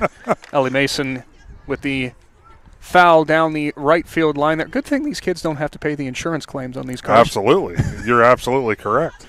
Rose steps to the mound, 0-1 count, and fires. That one put in play down the third baseline. Monty has it. She'll fire it to first, and good play once again from Monty as she will retire Mason. 1 out here in the bottom of the 4th inning. No hesitation there down the third baseline. No, absolutely. That was a great play by Bonnie, and that's. But you know what, Coach Dubke? That's what he's going to want to see. Put the ball in play. Make the defense make the outs. Don't let the pitcher continue to ring them up, as Mia Rose has done a fantastic job thus far. So now fellow freshman Reese Loveday, the catcher, steps to the plate for New Philadelphia. Rose gets her call from Hudnall, and she'll offer, and that one she got right past Loveday. First strike of the at-bat. A lot of first pitch strikes for both these pitchers there. Occasionally, we've only seen about 1 or 2, maybe 3 batters in this game who have really gotten ahead. But for the most part, it has been those first strikes for both these batters that have really been helping out. Loveday puts it in play down the right field line in between the first and second baseman. So the Quakers get their first hit of the ball game. It's Loveday who hit opposite field that time. Line drive base hit. good start of the inning for the Quakers after the ground out. Yeah, that's what you need. You need to put the ball in play. That's two batters now, two freshman batters that have put the ball in play. Reese reaches on a single there to right field. It's now stepping up to the plate, the sophomore second baseman, Peyton Murphy, for New Philadelphia. She's behind on that one, swings and misses. Rose starting off with another first pitch strike there. Loveday on first base here, getting that first hit of the game for the Quakers. We knew it had to come through eventually for both these teams. They were eventually going to break through, and Loveday offers at a bunt attempt that time and misses.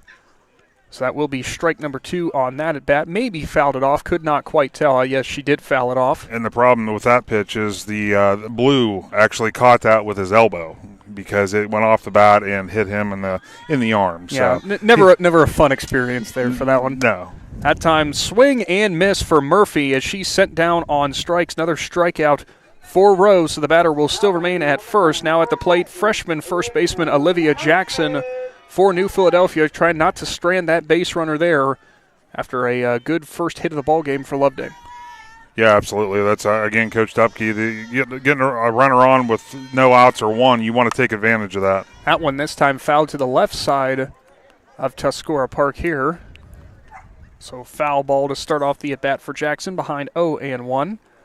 It's really sad, Adam. I've got a job to do here and call this ball game, but I keep waiting to see where these balls land and see if my car is going to be next. Oh, I think we're in a good spot. Straight back like that that's a big foul ball for our vehicles to come into play. Rose rocks and fires and misses on the outside part of the zone that time, so now the count goes to 1-1. Next offering, that time catches the low inside part of the plate, so it's a 1-2 count to the freshman Jackson.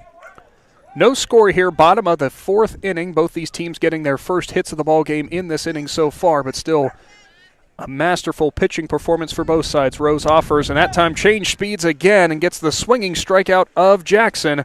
No damage done by the Quakers there in the 4th inning. We'll now go to the top part of the 5th, with the Braves coming up to bat, trying to put a run up on the board. This presentation brought to you by the Tuscarawas Insurance Agency is back after this. Located in the rolling hills of Holmes County, Keim Home Center is the destination and trusted source for your home, building, and woodworking needs. And we are now offering appliances. At Keim, you'll find major kitchen and laundry appliance brands such as General Electric, Whirlpool, Speed Queen, and much more. Our sales and service teams can help with product selection, delivery, installation, ongoing maintenance, and repair. Give us a call or stop by today. Keim, built on trust since 1911. Big Z Sports back to Tuscarora Park. Nick McWilliams, Adam Soweski here. Been a very fun defensive softball game. I have to shift gears here and get ready for the right season. Sorry, it's our first broadcast of the spring. Hey, there's only so many sports, so eventually you would have got it. Well, if I started getting into like hockey and lacrosse, I would have been starting to get real concerned with myself there. So now we head to the top of the 5th inning, leading things off for Indian Valley, the sophomore right fielder, Sadie Dryden. Miller standing on the mound again for the Quakers. And Adam, I don't think I can say quite enough of this performance that we've seen so far from Miller. Did forfeit that hit in the last inning, which we do expect that to happen at some point, but just mowing down batter after batter, picking inside, outside, up and down, north and south. It's just exactly one of the reasons why she is an Ohio State commit. I think it's nice that Julia gave up the hit in the previous inning, and then Mia comes out. She gives up her hit in the Quakers' bottom half of the inning. So now they're both sitting with a one-hitter. They want to keep everything as equal as they can. Is that what the reasoning is? Yeah, I'm sure. If you believe that, I'll tell you another one. Sure. Miller's first pitch to Dryden runs high that time, so the count starts off 1-0 here in the top of the 5th. She'll set and ready herself and fire once again. That one ran high as well, so a quick 2-0 count to the sophomore right fielder for the Braves. Both these teams, Adam, I do have to say a lot of credit for still being able to work these counts. It'd be easy going up there and offering at all these pitches from these pitchers, but obviously that'd be helping them out there a little bit too much as Miller does register a strike on this at bat. Yeah, a lot of these girls, they've seen pitchers like this. They've seen pitchers that have had that dominant speed, so it's not like it's their first time. So they're going to battle. They're going to battle the best that they can. But it's still, as we've seen, a very, very challenging problem to be able to get that a base hit. Dryden offered on that one. That was a little bit high, so strike 2. So it's a 2-2 count here. No outs. Top of the 5th inning. Miller sets, fires. That one ran high once again, so now it's a full count. Indian Valley looking for base runners any way they can so far. Have stranded a few, so has New Philadelphia. So the senior Miller sets, readies herself, rocks back, winds, and fires. That one ran high again, so another walk issued here for Miller. That will be her 3rd of the ball game that she has handed out. No damage done with those so far, but we'll see what Indian Valley can do with the first base runner of this inning, and senior center fielder Carrie Anderson stepping to the plate. Yeah, a great situation here for the Braves. Leadoff runner on. You have the whole inning now to work to get her around, see what they can do with it. Anderson will offer on a bunt attempt there, slapped at it and could not quite make connection, so strike number 1. Good placement by Miller, making that real difficult to put that ball into play. Yeah, it's very, it's a split-second reaction. Even if you know you're bunting, it's still a difficult, tall order whenever you're facing speed pitchers like these. So it just goes to show you how difficult that is. Miller will rock back once again and fire. That time put into play by Anderson. A beautiful sacrifice bunt as the throw goes on down to first, so she will get the runner into scoring position. Anderson doing her job that time on the sacrifice bunt, so a runner up to second for the Braves. Yeah, nice bunt. Way to get it down. I mean, that's all the coach wants. He doesn't care where that ball goes. He just wants that bunt on the ground because there's no way the defense can get the lead runner. So now stepping up to the plate, the leadoff batter for Indian Valley again, the catcher, junior Gracie Hudnall.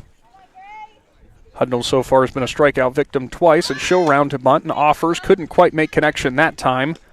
So count goes to 0-1. And, Nick, that doesn't surprise me that we saw another bunt offer. I mean, yes, you gave up the out to get her to second, but guess what? There's 3 outs in the inning. You can move her to third. Then you have the possibility of wild pitches. You have all kinds of things that come into play to get that run on the board. Hudnall rounds for a bunt attempt again, and that one was popped up in the air. Nearly a nice running play that time by the third baseman and Ellie Mason, but just a bit foul there. Couldn't quite make that one, but that's one of those ones where your coach likes to call out to you and say, hey, you got to lay out for that one next time. Exactly. And, even though there's 2 strikes on Gracie Hudnall right here, don't be surprised if Dusty Braun gives her the bunt sign, especially after making contact there on the second strike. So 0-2 count here, top of the 5th. Miller trying to work out of a bit of a situation here with a runner in scoring position. That time she didn't round to bunt, and Hudnall will offer at the high pitch, strike 3. Second out of the inning for New Philadelphia. Stepping to the plate, junior pitcher for the Braves, Mia Rose. Sometimes it makes it tough when you have a batter that attempts to bunt on the first 2 strikes of the at-bat, and then you're expected to turn around and hit. It's a whole different approach. So that it is a challenge. It makes the at-bat that much harder. Miller will set and fire. Rose behind that one. Strike number 1. It's amazing to see that velocity there, Adam, has not dipped at all for Miller throughout this game. No, a lot of times pitchers, they'll actually gain speed as the game goes on because their arm will get more loose and be able to throw a little bit harder. That time went high, did Miller, so Rose now has the count at 1-1. 2 outs here, top of the 5th inning. Indian Valley trying to crack through with their best scoring opportunity thus far with a runner in scoring position in Sadie Dryden. That pitch ran high again, so good eye by Rose, working the count to 2-1. Yeah, great job. I mean, that's facing a pitcher like Julia, that's what you want to do. If you get down 0-1, you want to battle back and get another pitch that's a little easier to hit. So on the 2-1 count, that time Rose offered at it, could not quite find a way to make contact, so now the count goes to 2-2. Miller looking for the punch out here to walk away from the 5th inning with no damage done. Coach Dusty Braun not too happy there. She chased the rise ball out of the zone for the second strike there. Miller will rock and fire. That one ran high, so we now have a full count here. 2 outs, top of the 5th. Rose doing a great job of working through the count after offering it that high rise ball here. So Miller will now walk up to the mound and get ready for the payoff pitch here for the 5th inning. Top of the 5th, I should say. She'll rock and fire. That one right down Broadway. Another strikeout for Julia Miller. Mia Rose is sent packing. Indian Valley can't do anything with the runner that makes it to second, so we'll head to the bottom of the 5th. The score still knotted at 0-0. Hi, I'm Zach Motice with the Tuscarawas Insurance Agency. For all your auto, home, farm, and business insurance, contact our team at the Tuscarawas Insurance Agency. or stop in and see us at one of our 3 locations in downtown New Philadelphia, Sugar Creek, or in Strasburg, providing excellent service to the Tuscarawas Valley since 1885. Everyone here at the Tuscarawas Insurance Agency would like to wish all area athletes and teams good luck this winter. A pair of goose eggs still on the scoreboard here from Tuscarora Park. Nick McWilliams, Adam Saweski joining you here for this presentation brought to you by the Tuscarawas Insurance Agency. So we have quite the pitcher's duel here between these two, and Mia Rose and Julia Miller, as in between innings here, getting things ready to go here for the bottom of the 5th inning. Adam, you know, the cold definitely can definitely wear on you here a little bit as a catcher, things like that. Your hands really start stinking after a while. They do. Those cold temperatures can, do some damage. And every time you hear that wind hit our microphone, that's not warm air. We're not sitting in a heat bubble or anything like that. It's getting colder. Really? I was thinking balmy. That was what I was going to describe it as, balmy. So stepping up to the plate for New Philadelphia, it's Megan Prouty, the senior left fielder here. Last time she was on the field, she was able to draw a walk, then got a stolen base out of it. So far the only, one of 2 base runners, I should say, for New Philadelphia to reach second base, but that's all the farther they've gotten, as that time offered at couldn't quite put the ball into play. So strike number 1 here to start off the bottom of the 5th inning for Rose. Again, Adam, we've mentioned it, but those first pitch strikes can make all the difference as you wear on through this game. Absolutely. Again, I've mentioned it several times. It just puts the pitcher in complete control of the at-bat, and they can do exactly what Mia just did there. She threw the screwball on the inside part of the plate, and now it's an 0-2 count, making it that much more difficult for the batter. We'll see if Rose decides to change speeds, as we've seen her do a couple times with those 0-2 counts, try to get the batter out on their front foot. That time, no, she just reared back and threw it right past Prouty, so another strikeout for Rose. As I do quick math here, 11 strikeouts in the ballgame for Rose thus far, Adam, so a great performance for her, great performance for Julia Miller. As we are going to break through for our first run at some point, but this might come in the 12th inning. There's been games like that before, and I know as it gets colder, a lot of people are not wanting to see that, especially the ones in attendance. Now, the ones watching the live stream, they're like, yeah, they might be okay with that. We're home for the evening. We're in the confines of their home, so what's it matter? The softball purists really appreciate the pitching battle there, as a strike there for the freshman in DeVore. She squared for a bunt attempt, pulled the bat back, but I do believe it caught the up and outside part of the plate. So 0-2 count here, 1 out in the bottom of the 5th.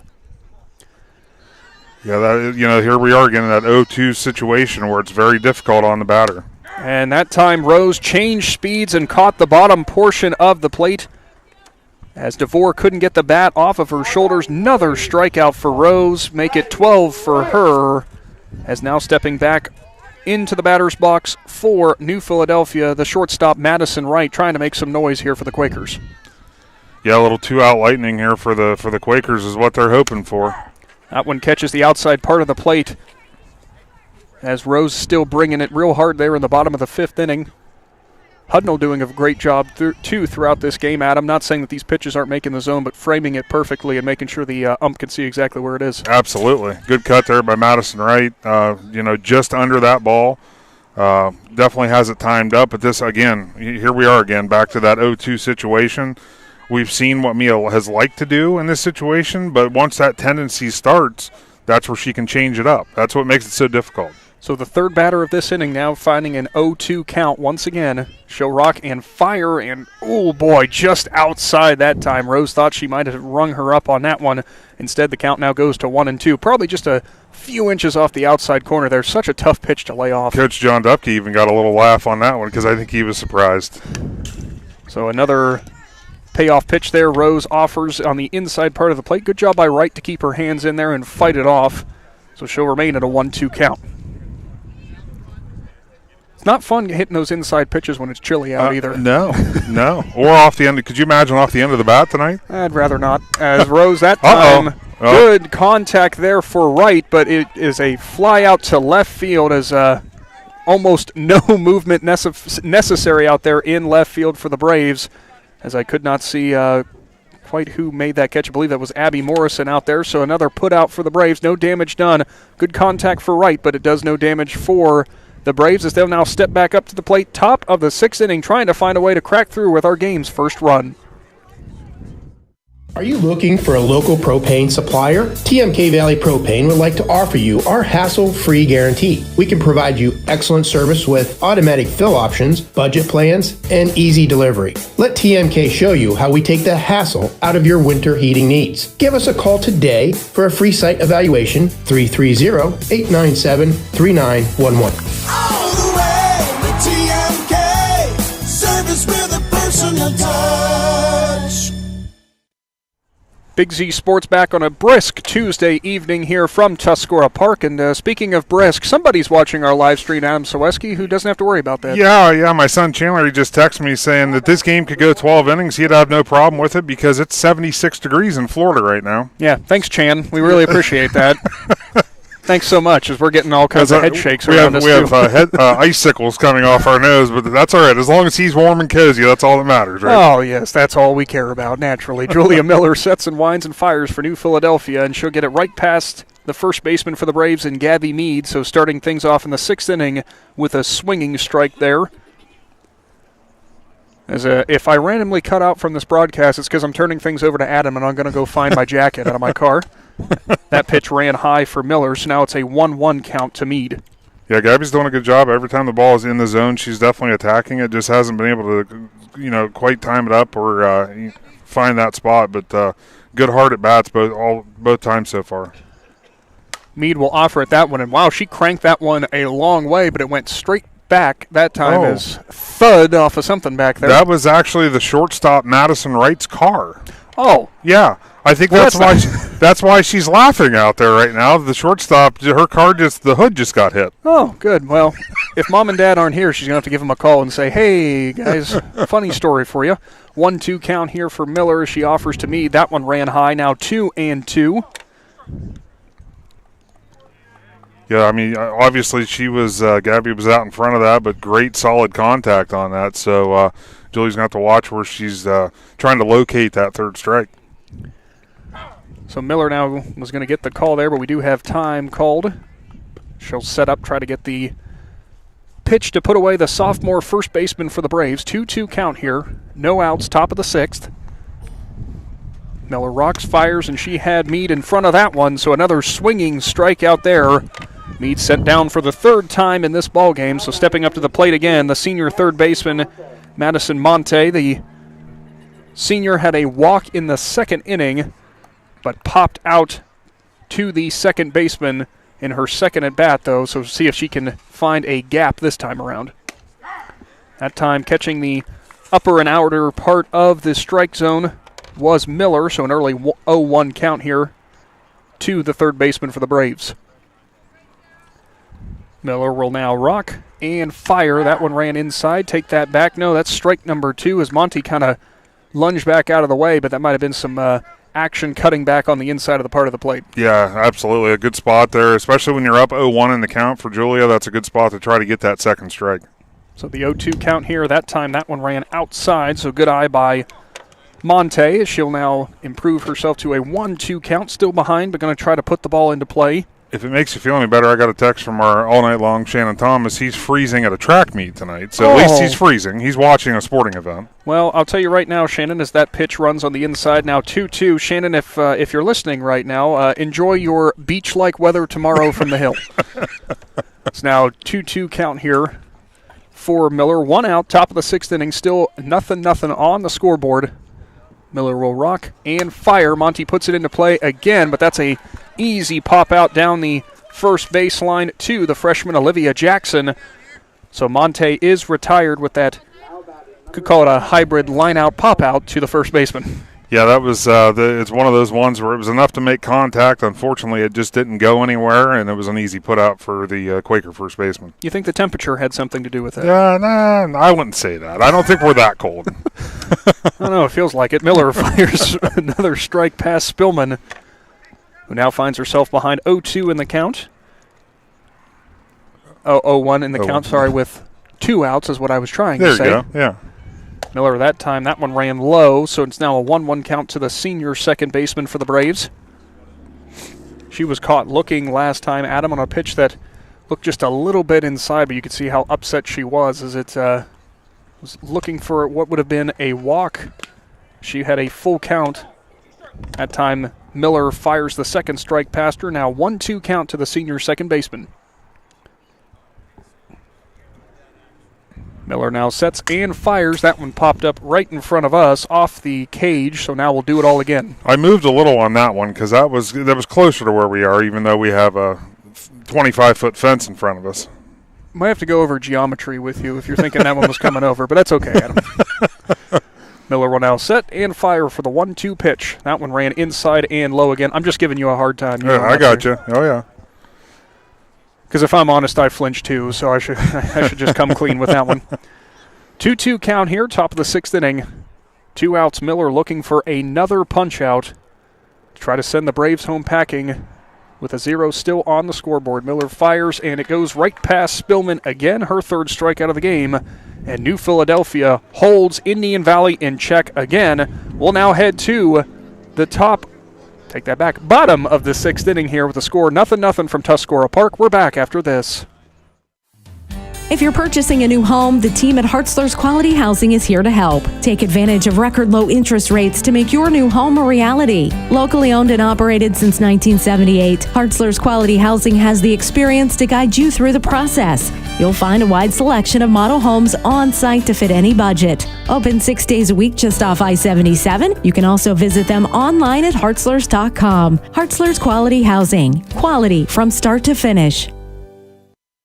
Big Z Sports is back at Tuscarora Park to kick off softball season with the Quakers and Braves. 0-0 is the score. Bottom of the sixth inning. Nick Bick-Williams, Adam Saweski here joining you.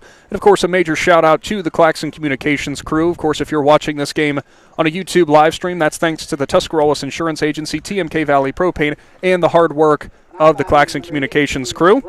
As now stepping up to the plate to lead off the bottom of the sixth inning, it's the sophomore right fielder, Sarah Saweski. Pair of strikeouts so far in this ball game for her. She'll be looking to put something into play this time around, as Rose has really been dealing as of late. At times, Saweski turns on that one and drives it down the right field line, but goes a little bit over, or a little out of play, I should say, over the Indian Valley dugout there. So started her off with that changeup. She did. Mia's been liking to do that. She's been starting these girls off with the changeup. It just makes that next pitch that much faster. Rose will now offer low and outside that time, so now 1-1 is the count. It's very difficult when you talk about starting an at-bat with one pitch and then the next one that you see is about 15 miles an hour faster. Yeah, that makes it difficult. Yeah, it does. It makes it very, very difficult. Rose rocks and fires. Saweski watches that one on the inside part of the plate there, so now 1-2 is the count. Sophomore right fielder here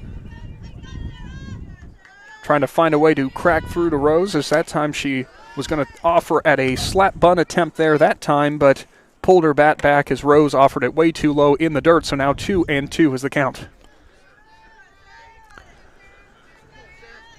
Rose gets the call, sets, rocks, and fires. Another slap bunt attempt that time. Could not quite make contact, so that will be strike number 3 for Saweski, and a strikeout to start the inning for Rose in the bottom of the sixth. Stepping up to the plate, the senior pitcher, Julia Miller.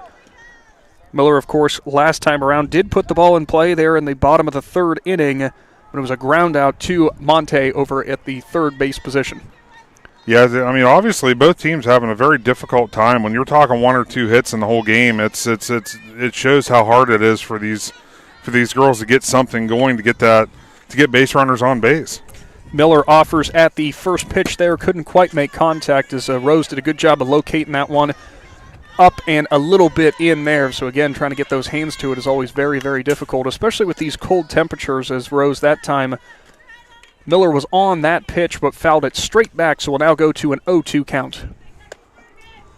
And as both pitchers like to be, I mean, you got pitcher versus pitcher once again, but when they get to that 0-2 spot ahead of the batter, they're in complete control. I mean, they can throw whatever they would like. Once again, we'll see if it's a changeup from Rose. She's done that a few times. That time, no, she pushes it down the inside part of the plate. We had an interesting play there at first as the first baseman. Gabby Mead made a fantastic play. Unfortunately, her foot stepped on her glove and took the glove off of her hand.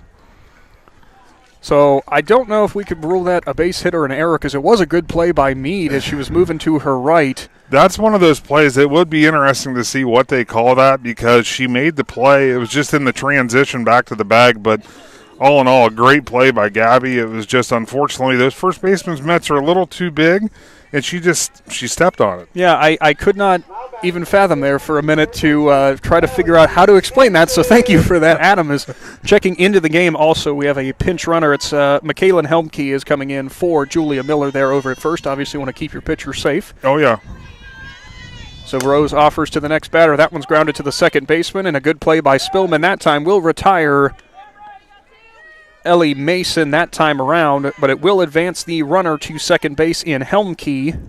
You know, in a base hit here, it's kind of, you know, that Coach Dupke's going to look to score that runner, and you know, it's plays like that it'll cause a run to score, which in a game like this, that could be all it takes. I mean, we're in the bottom of the sixth inning, so I mean, it's crazy how things could unfold, and it all could come down to stepping on your own glove. Well, we hope it doesn't, yes, because that'd be an unfortunate way to see that one. But Rose's first pitch to the freshman in Loveday is a strike on the inside part of the plate. You know, you also really, if you're somebody who has played a sport like that before and you do something like that, you know, I did so good except for that one moment, and that really upset you. And that's the thing. We're not taking anything away from the play, because that was, I mean, Julia hit that ball hard, and Gabby made a great stop, and I think it just it happened so quick that's why it happened. And also for a right-handed player reaching completely across your body with your left, that is impressive. Yes. So 1-1 count to Loveday. Rose offers. That time she got her swinging. Now a 1-2 count. As Rose looking to prevent any damage here. Would be interesting, Adam, with the 1-2 count. You don't want to just be offering at anything that's there, but maybe a potential for a hit and run here with the 2 strikes for Michaela Helmke. Not with nobody behind her. That sets up for, well, it was a moot point. Didn't matter anyway, as Loveday offers at that one. Couldn't quite catch up to it, so another strikeout for Rose. That means no damage done in the 6th inning once again. We'll now move things on to the 7th with the Braves and Quakers knotted up at 0-0. We'll be back after this. Wood Electric has been trusted with all of your electrical needs for over 30 years. They are the place to call for residential, commercial, and industrial work. Wood Electric is available 24 hours a day and ready to help with any electrical problem, outage, or installation. Wood Electric, serving Tuscarawas County and beyond since 1988. Like Wood Electric on Facebook or find them online at woodelectric.net.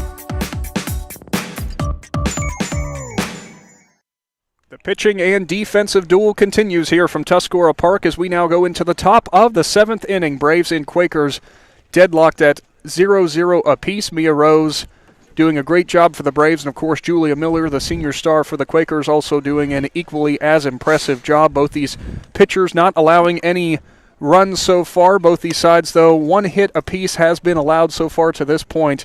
Been a great showing for both these teams, exactly what we expected, Adam Soweski, and I've greatly enjoyed it so far, but here with the 7th inning, running out of opportunities here to go ahead and try to find the decisive run, and it really could be as simple as a couple base hits here. A 1-0 game would not be out of the question at all. Absolutely. I mean, it's going to be the first one to get a run across the plate. It looks like is going to be the victor of this game. So, you know, this is a little bit more pressure on the pitchers late in the game and on the defense. So now the senior Cora Love steps up to the plate and swings and misses at that one. Love was responsible for the only base hit so far in this ballgame for Indian Valley. That came back in the 4th inning. And if it makes you feel any better, I got another text message from my mother-in-law who's down in the Orlando area. It's 84 there. Well, okay, I don't know if I'll accept 84, but... You know, there's so many people listening right now here, and those chumps, they're so cold right now. Yeah. Are you serious? They can probably hear me whenever I have to catch things that are, you know, it's kind of out of my control. But Julia Miller, the quick work there with the first Braves batter. Love sent down on 3 pitches that time, so a quick strikeout here to start the 7th. Miller continues to deal. Now stepping up to the plate, the junior shortstop for Indian Valley, Cam Enos. First pitch for Miller was on the inside part of the plate, and that time Adam looked like Enos wasn't quite sure if she was going to go for it or not, but ultimately offers on that pitch that I do believe still caught the inside part of the plate. Yeah, with, you know, again, speed like this, when you're working inside and out, it just makes it so difficult to try to time that up and line it up. Miller rocks and fires. That one got away from her a little bit as it rose too far out of the zone over the glove of Loveday, so ball number 1 for Miller in this at-bat. We're going to have to start thinking about, well, for one, I can take off these sunglasses for the first time, thankfully. I was going to say we'll have to start thinking about turning on the lights, but maybe not. Just need to take the sunglasses off. Yeah. Miller offers. That one ran inside again, so now 2-1 is the count. And at the end of this broadcast, we will be selecting our McInturf Realty Player of the Game. Obviously, I think it's pretty easy to tell. It's probably going to come from the pitcher's mound. We just don't know which jersey. Is that safe to say? You don't know yet, Adam. It could be some interesting things that happen down the stretch. As that time, Enos offered on a pitch on the upper part of the plate, so now it's a 2-2 count here. Miller offers again high, so it will now go to full. Not a ton of... I should take that back. A handful of full counts that Miller has faced so far in this one. She's done a pretty good job, though, of working through those and still being able to find a way to register those outs, but she has registered a few walks. That time it will not be one as Enos offers at it. Strike 3 swinging. Another punch out for the senior, so now stepping up to the plate, the sophomore right fielder, Sadie Dryden for the Braves, who drew a walk the last time she came up to the plate. Yeah, that last at-bat came in, and she did a great job. I mean, she was, she wasn't chasing any pitches. Unfortunately, that last pitch, it was a rise ball and got her. Miller that time offers an inside pitch to Dryden, who turned her shoulder away from that one just a little bit. Did not make contact with her, just went on the inside. So now 1-0 is the count here. 2 outs, top of the 7th inning.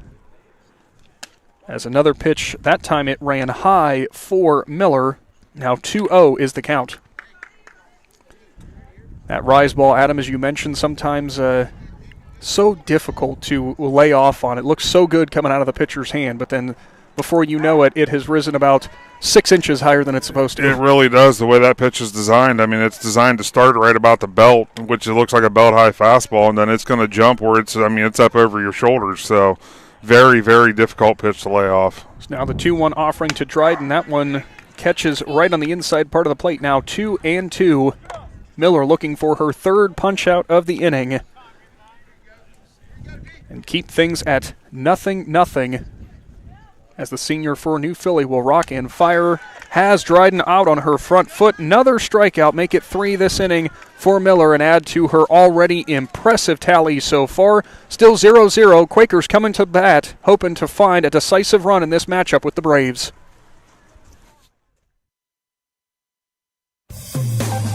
Hi, I'm Zach Motice with the Tuscarawas Insurance Agency. For all your auto, home, farm, and business insurance, contact our team at the Tuscarawas Insurance Agency.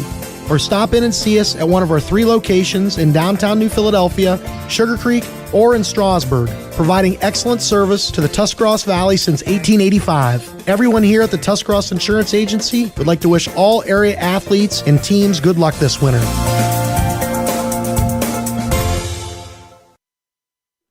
Back to Tuscarora Park. Nick McWilliams, Adam Saweski joining you here for tonight's broadcast of softball, brought to you by the Tuscarawas Insurance Agency and TMK Valley Propane from the Hartzler's Quality Housing Mobile Studio.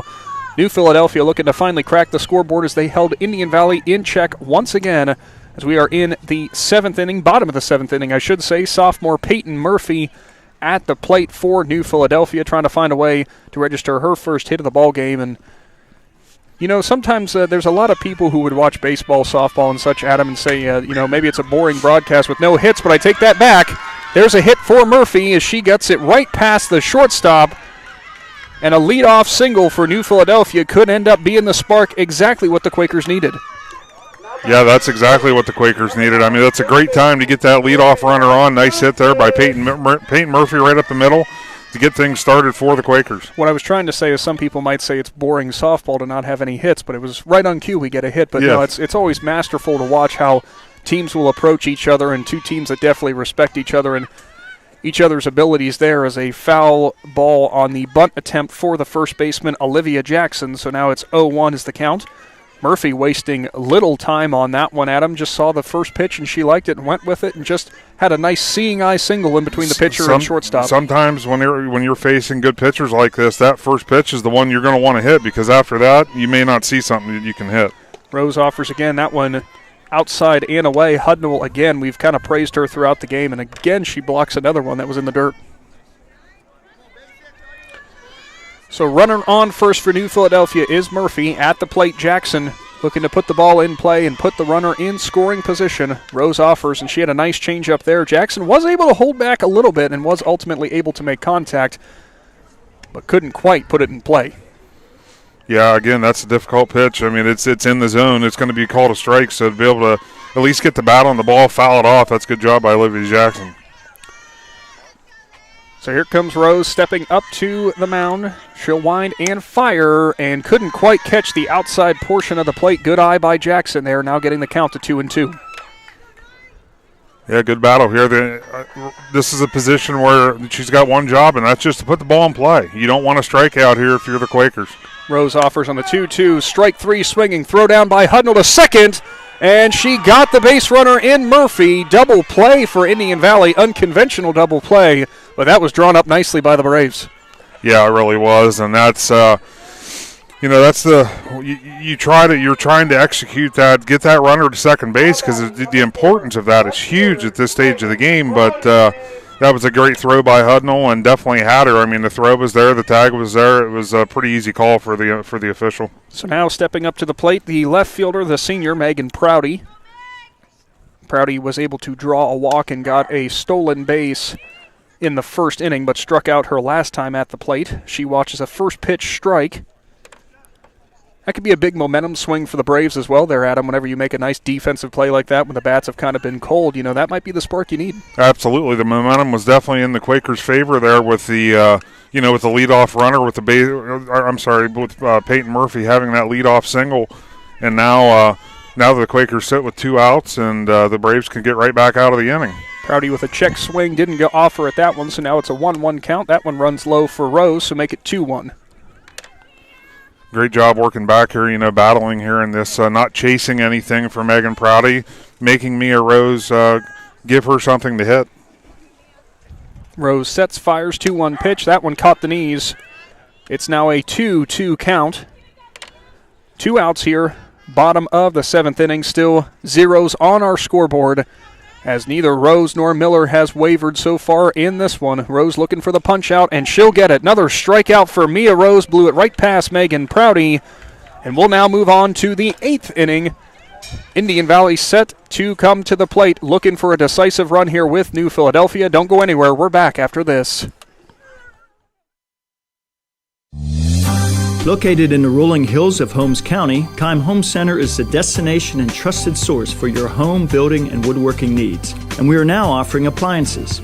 At Keim, you'll find major kitchen and laundry appliance brands such as General Electric, Whirlpool, Speed Queen, and much more. Our sales and service teams can help with product selection, delivery, installation, ongoing maintenance, and repair. Give us a call or stop by today. Keim, built on trust since 1911.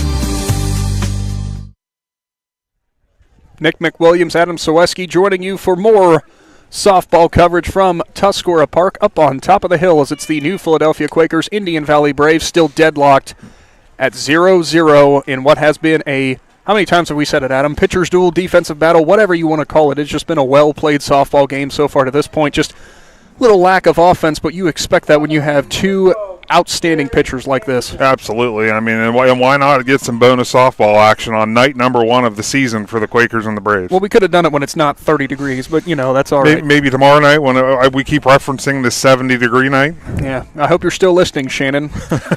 Senior center fielder for the Braves, Carrie Anderson at the plate, and she'll offer at the first one, foul it straight back, so it's 0-1.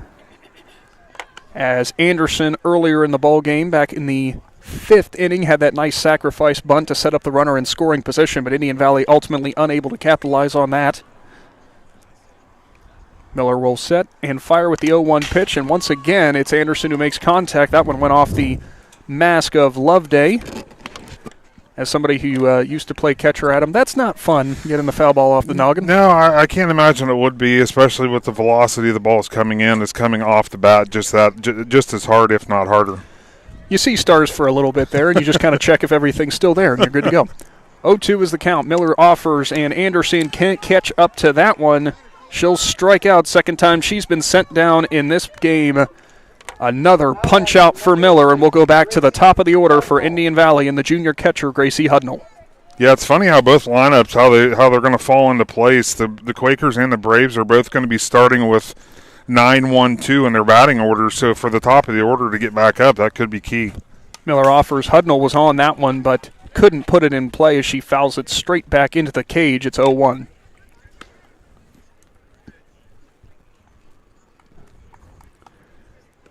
Big shout out to all the fans here who showed up to Tuscarora Park here to see the Braves and Quakers do battle for the first game of the season, braving the cold. Always nice to see. So here comes Miller, who will rock and fire. That one went way high, way outside as well, so Hudnall now with a 1-1 count. I think she was trying to hit our banner back there. Well, she's just bringing attention to it, which regardless if you're listening online at WTUZ.com or enjoying our YouTube live stream, we thank you for joining us for this evening of softball to kick off our spring season. So excited to have this underway once again. As Miller offers on the 1-1. That one fouled straight back and in the bed of the truck. Almost. Oh, almost. But that's going to go, it's going to go into the grass, so it's not going to go down Wabash Avenue.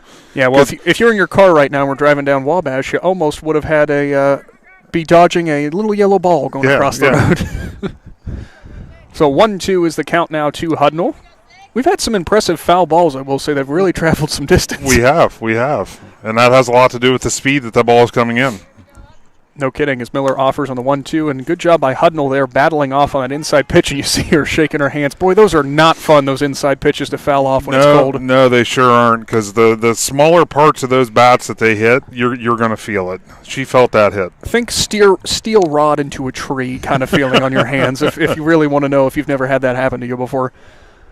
So Miller will set up now. Another 1-2 pitch to the Braves catcher. Here's the offer. That one ran inside that time. And you see Miller was a little surprised she didn't quite get the call on that one, so now a 2-2 count. Yeah, that's, the pitchers, they're taught to keep their composure. Julia, she just it doesn't always happen. She just kind of framed her finish there a little bit, that's all. Just, All right, I'll try it a little bit different this time. 2-2 on the offering, and Hudnall, good job again battling it off, fouling it off the cage there. Quaker fans wishing that the ricochet outs would be a thing. We'd had a lot of them so far today, if that was the case. So 2-2 once again. The junior catcher for the Braves steps back into the batter's box, twirls the bat around as Miller gets ready for the 2-2 offering. Here comes the pitch. That one ran right at the knees. Strike 3 called. Miller gets the looking strikeout there, and we have 2 down in the 8th inning. Adam, interesting point there. Might have been just a tad bit low, but on 2 strikes, you almost have to offer at that one. Yeah, it's tough. When you get 2 strikes, you're kind of, sometimes you don't want to put yourself in that position, but sometimes you're at the beck and call of the call behind the plate, and that's unfortunately what happened there for Hudnall. So the junior pitcher for the Braves, Mia Rose, back up to the plate, and she was hacking at that one. Couldn't quite make contact, and I got to say... if she would have made contact with that, yes. It probably would have hit the courthouse. Absolutely. Yeah. That one might have still been flying, if I'm being honest. Miller that time watches that one go high. Ball number 1. Sometimes you got to find a way to almost generate that extra bit of power when it is this chilly out. And yeah, I don't think that would have lacked any. No, absolutely not. Miller now winds and fires 1-1, and Rose can't quite make contact on that one either, so now it will go to a 1-2 count. Yeah, big part of the job as a pitcher is to stay ahead of the count, and that's exactly what these pitchers have been doing it all night long. That time Miller lost her handle on that one just a little bit on that rise ball, ran a bit high there. 2-2 count now.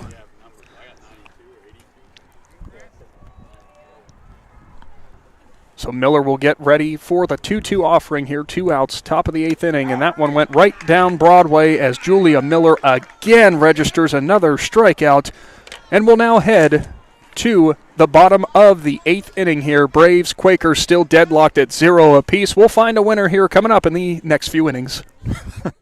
Are you looking for a local propane supplier? TMK Valley Propane would like to offer you our hassle-free guarantee. We can provide you excellent service with automatic fill options, budget plans, and easy delivery. Let TMK show you how we take the hassle out of your winter heating needs. Give us a call today for a free site evaluation, 330-897-3911. All the way with TMK, service with a personal touch. Back to Tuscarora Park here. Nick McWilliams, Adam Zaleski, and the Claxon Communications crew having some fun in between innings. When you got this kind of ball game going on, it's hard not to have fun, Adam. Oh, yeah, absolutely. You better have fun or you're going to be miserable because it's not getting any warmer.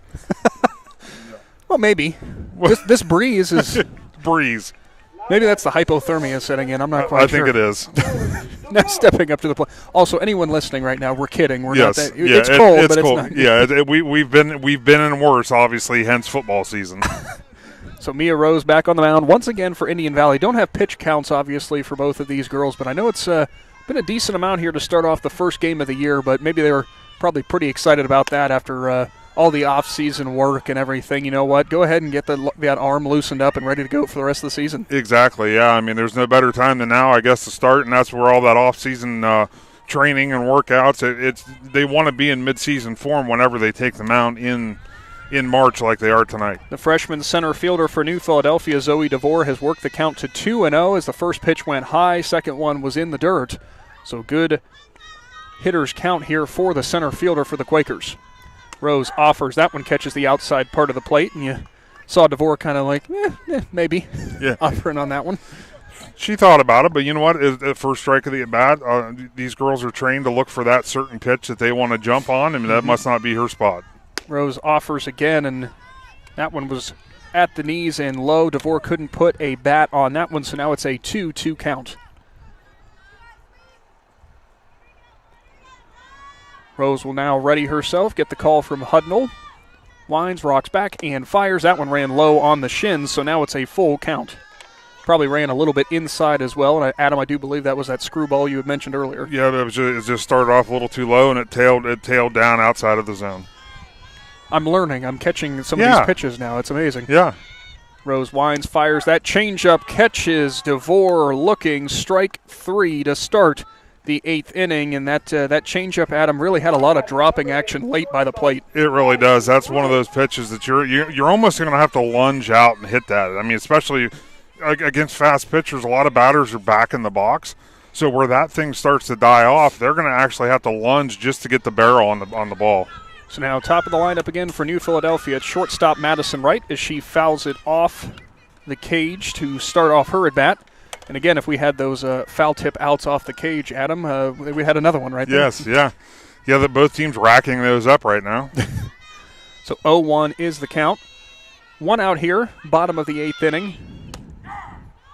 That one catches the bottom portion of the zone, so Wright finds herself behind 0-2 in the count. Rose trying to work quickly through this one. As foul tip caught that time. Nice catch there by Gracie Hudnall to register that second out for the strikeout for Mia Rose. Good call on that one, Adam, as it was a good squeeze for Hudnall there. Another strikeout for Rose, as now stepping up to the plate, I should say, sophomore Sarah Saweski again. Rose shakes off the first call from her catcher, and Hudnall actually shook off the second, so now she'll go on the third one. Rose offers. That one catches the knees, strike number 1. Yeah, looking for her pitch. I mean, Sarah, she likes to have that outside strike, and that was a bit on the inside part of the plate. So that's just, again, that's part of that training that a lot of these players go through. Rose winds and fires. Saweski offers at that one. Couldn't quite get the bat head on it, so now she finds herself behind 0-2. See if Rose tries to work it on the inside portion of the plate again. Rose now one strike, away from a perfect 8 innings so far, as Saweski thought about rounding for a slap bunt attempt that time, but instead pulled the bat back as that pitch ran low, so it's now 1-2. Yeah, she just needs to get the ball in play here. You know, obviously trying to execute a hit in between the third and shortstop. There's a big hole there. And that time Saweski puts it in play to the shortstop. Throw on the way for Indian Valley. Not in time. No, take it back. They are going to call Saweski out by maybe half a step. So regardless, a good play over there at shortstop for Cam Enos for the Braves. No damage done by New Philadelphia in this inning. Indian Valley now comes up in the 9th for some more extra softball, trying to find the edge here from Tuscarora Park. If you're purchasing a new home, the team at Hartzler's Quality Housing is here to help. Take advantage of record low interest rates to make your new home a reality. Locally owned and operated since 1978, Hartzler's Quality Housing has the experience to guide you through the process. You'll find a wide selection of model homes on site to fit any budget. Open 6 days a week just off I-77. You can also visit them online at hartzlers.com. Hartzler's Quality Housing. Quality from start to finish. Back to Tuscarora Park. Nick McWilliams, Adam Saweski here for softball extra innings edition here between the Braves and Quakers. Nothing as we head to the top of the 9th inning. Quakers out on defense. Indian Valley stepping up to the plate here, trying to find a way to get an all-important run here. As we did mention earlier, Adam, and you weren't kidding when you said that this game really could come down to whoever can score first. It's been such a duel between Julia Miller and Mia Rose. It's been real fun to watch. Oh, absolutely. I mean, there's two different types of softball games. You're going to see one like this where you're going to earn that one run to win the game, or you got games that it could end up 13-11. Miller's first offering that time to Gabby Mead, the first baseman for the Braves, runs high, so now 1-0 is the count. You know, it'd be cool if somebody showed up with like four glasses of hot chocolate for our crew. Oh, yeah. That would warm us up a little bit, right? Yeah, maybe. I think we need 5, if I'm being honest. Oh, yeah, Perk, he's out there. He's over there. He's over there now. Yeah, he's playing with the tower cam. So I was going to say, he needs one, too. Yeah, I'm sorry. Skycam. Yeah, I forgot about Perk. So, yeah, 5 cups of hot chocolate if anybody's watching near Speedway or, any gas station in the area. I won't turn down a warm croissant, maybe something along those lines, as Miller offers. That one runs high. Now 2-1 is the count. The key word there is warm. Yes. Something toasty, maybe. Yes. That's what we'll go with. Yeah. 2-1 the count to the sophomore Mead. She's looking to find an all-important hit here, maybe potentially have a run as she swings and misses on that one, make it 2-2 now as the lights have officially come on here. New Philadelphia was well prepared for this, knowing they were probably going to need the lights. Yes, yeah, well prepared with the lights. That's where if the game was in Janaton, we may have ran into an issue because they don't have lights at their field. So it does happen. Yes. That time Mead turns on that one and hits it a mile in the sky, but it's going foul. No crunch that time. No, hitting that down to the baseball field where the Braves and the Quakers are. I think they're playing down there right below us at the baseball field. Well, big shout out to I do have to say big shout out to the city of New Philadelphia for these lovely fields that we have for both the baseball and softball, of course, with the football team as well, and a big shout out to the school district. Always a great place. Always had fun when I got to come and play here. Yeah, this was actually the Little League. It was a little Philly's Little League fundraiser that they raised a bunch of money, put it all into this field up here because obviously there's levels of baseball that are played up here. Phenomenal job. I mean, there's a sprinkler system, all new dirt. It was graded down. It's all leveled out. Mm-hmm. Drainage is great. Scoreboard's brand new. Yeah, they did fantastic work. So Mead has worked it back to a full count. Miller offers. That one runs low. So another walk issued there for Miller. Mead jogs down to first base. All-important base runner here potentially for the Braves, as it looks like head coach Dusty Braun going to go ahead and call on a pinch runner here for Mead. As you mentioned, Adam missed last year due to a knee injury, still wears that knee brace. Probably better to not stress that out too much as she's running on the base paths. Yeah, she's worked very, very hard to come back, and I know she's thrilled to death to be back playing for the Braves this year. That was very difficult. Gabby's been playing softballs, with Sarah since they were 7-8 years old, so it's hard to. When you're down with an injury, Sarah has a hard time being down for a week. Gabby was out for a year, so it's great to see her back out on the field. So now stepping up to the plate is number 22, Madison Monte, as she offers it. That one fouls it back. Now on the base pass for Indian Valley, that pinch runner is Avery Baker, the sophomore. She comes in for Mead. Had a little extra speed out there on the base pass for the Braves. Yeah, one thing they may try to execute here is if you notice the Quakers, they crash third base on the bunt like most teams do. The problem is, it's a wild pitch there, so they got the advancement. Now that, they're still going to want to bunt to get that girl over to third. That that requires the left fielder to come in and cover third base. It's a very difficult cover. But if you saw Megan Prouty, she did make her way in. That almost worked better for Monte, as she did miss that bunt attempt there, but it almost threw the catcher Loveday off there. So it was able to allow that base runner to move up 90, or no, I was going to say 90 feet. That's not quite right. As a ball, that one runs high and outside. Sorry, again, too many baseball. Yeah. Too many baseball broadcasts. So now 1-2 the count to Monte. And more importantly, there's no outs in the inning for the Braves, and they have that lead runner at second base already. Miller there couldn't quite bring that ball down enough or make Monte chase, so it's now a 2-2 count. As mentioned, the sophomore Baker, the pinch runner, in there on second base. It's a potential there, Adam. If this ball makes its way into the gap, you have to imagine Baker's being sent all the way. Oh, for sure. 2-2 offering there, just a bit high. Monte was able to keep the bat back there. We now have a full count, no outs here. Little extra pressure, probably the most pressure that the Quakers' Miller has had on the mound so far. Yeah, the only saving grace is if by chance she would walk here, they would have the force at third, or it's much easier to get that lead runner if need be. Absolutely. Miller with the payoff pitch there. Monte turns on it and fouls it over the New Philadelphia dugout, so we'll do it again at 3-2. Also the potential for that double play, too, Adam, if you do ultimately issue that walk. Yeah. You have the chance to get the second and the runners on second and first, I should say. Sorry. Cold getting to my jaw, maybe. Great at bat here by Madison Monte, fighting off the pitches and continuing the battle. That time, ball 4 just inside as Monte jumped back on that one. Must have been just a little off the plate. So now Indian Valley with runners on second and first for the second baseman, Taylor Spillman. Biggest prime opportunity the Braves have seen so far. This is another key bunt opportunity because now you're not advancing one. You're going to advance 2 runners into scoring position. So Quakers should definitely be expecting the bunt. Sure enough, Spillman squared up there to offer at a bunt, but she pulled the bat back as that ball went well high. So now 1-0 count. You hear potentially head coach Dusty Braun for the Braves making sure his base runners are well aware of the situation. Yes, absolutely, because this is obviously a pivotal part of the game.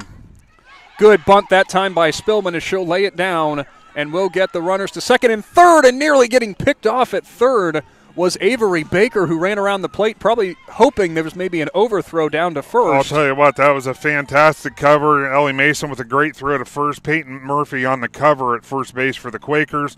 Fired it back to third with, like you mentioned, the Baker took the big round towards home, and it was a close play. Coach Dupke wants to go out and talk about it.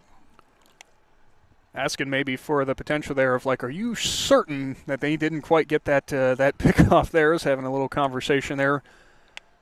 Good credit to that sign of a good coach, just making sure, like, hey, I just got to know, like, were you actually in position? I think that was where he was mostly upset there, is he didn't believe that the umpire was maybe in perfect but enough position, as he'll actually go in now and want to talk to the head umpire as well.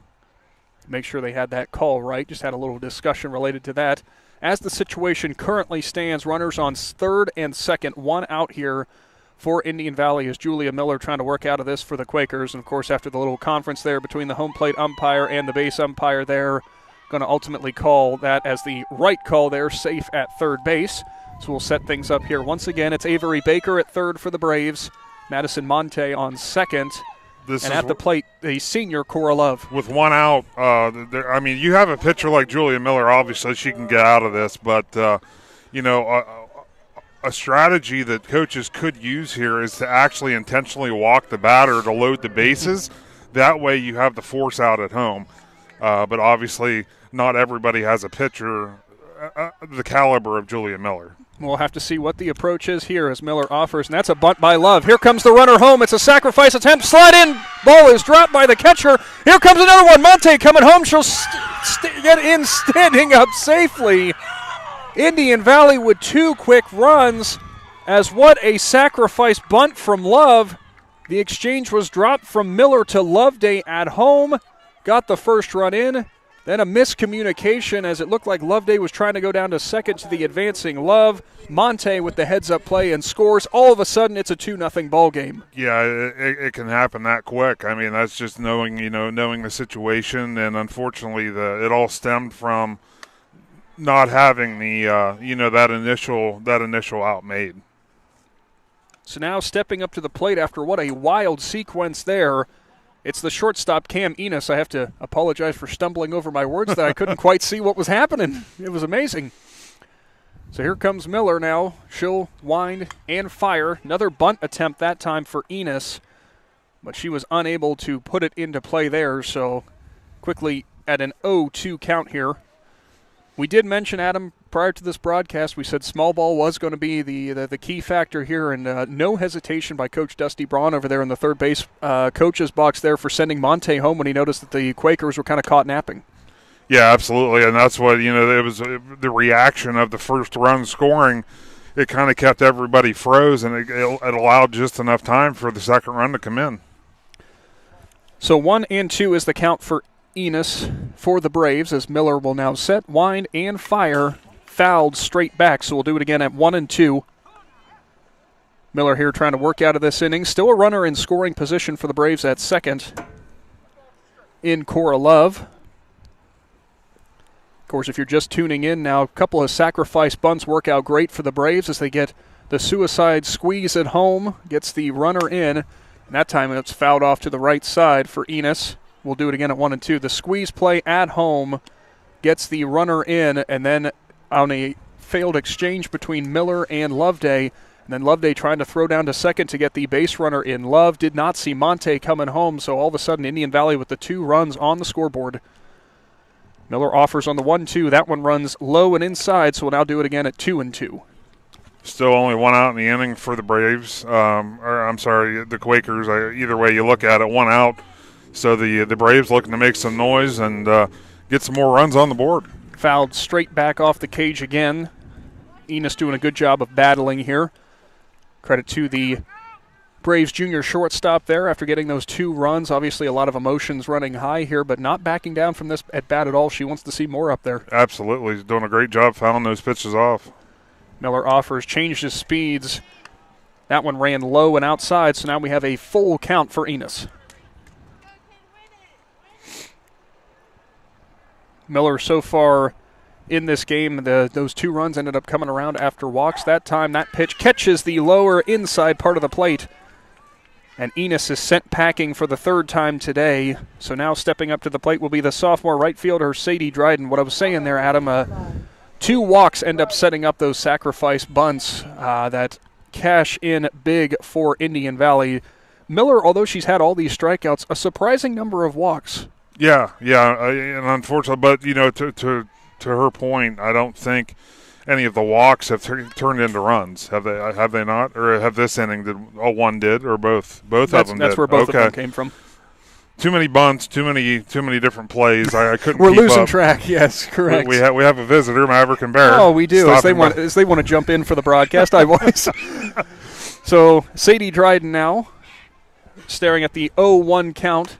She'll offer at the second one now an 0-2 count here in the 9th inning. Julia Miller trying to work out of this one, finds herself behind 2-0 after what's been a wild inning for the Braves. Yeah, and in games like this, it's kind of exactly how it goes down. Miller offers at that high one. Strike 3 is called, but the damage is done. The Braves find themselves up 2-0. We'll come back and see if the Quakers can match it and keep this game alive from Tuscarora Park. Our presentation brought to you by the Tuscarora Insurance Agency is back after this. Wood Electric has been trusted with all of your electrical needs for over 30 years. They are the place to call for residential, commercial, and industrial work. Wood Electric is available 24 hours a day and ready to help with any electrical problem, outage, or installation. Wood Electric, serving Tuscarawas County and beyond since 1988. Like Wood Electric on Facebook or find them online at woodelectric.net.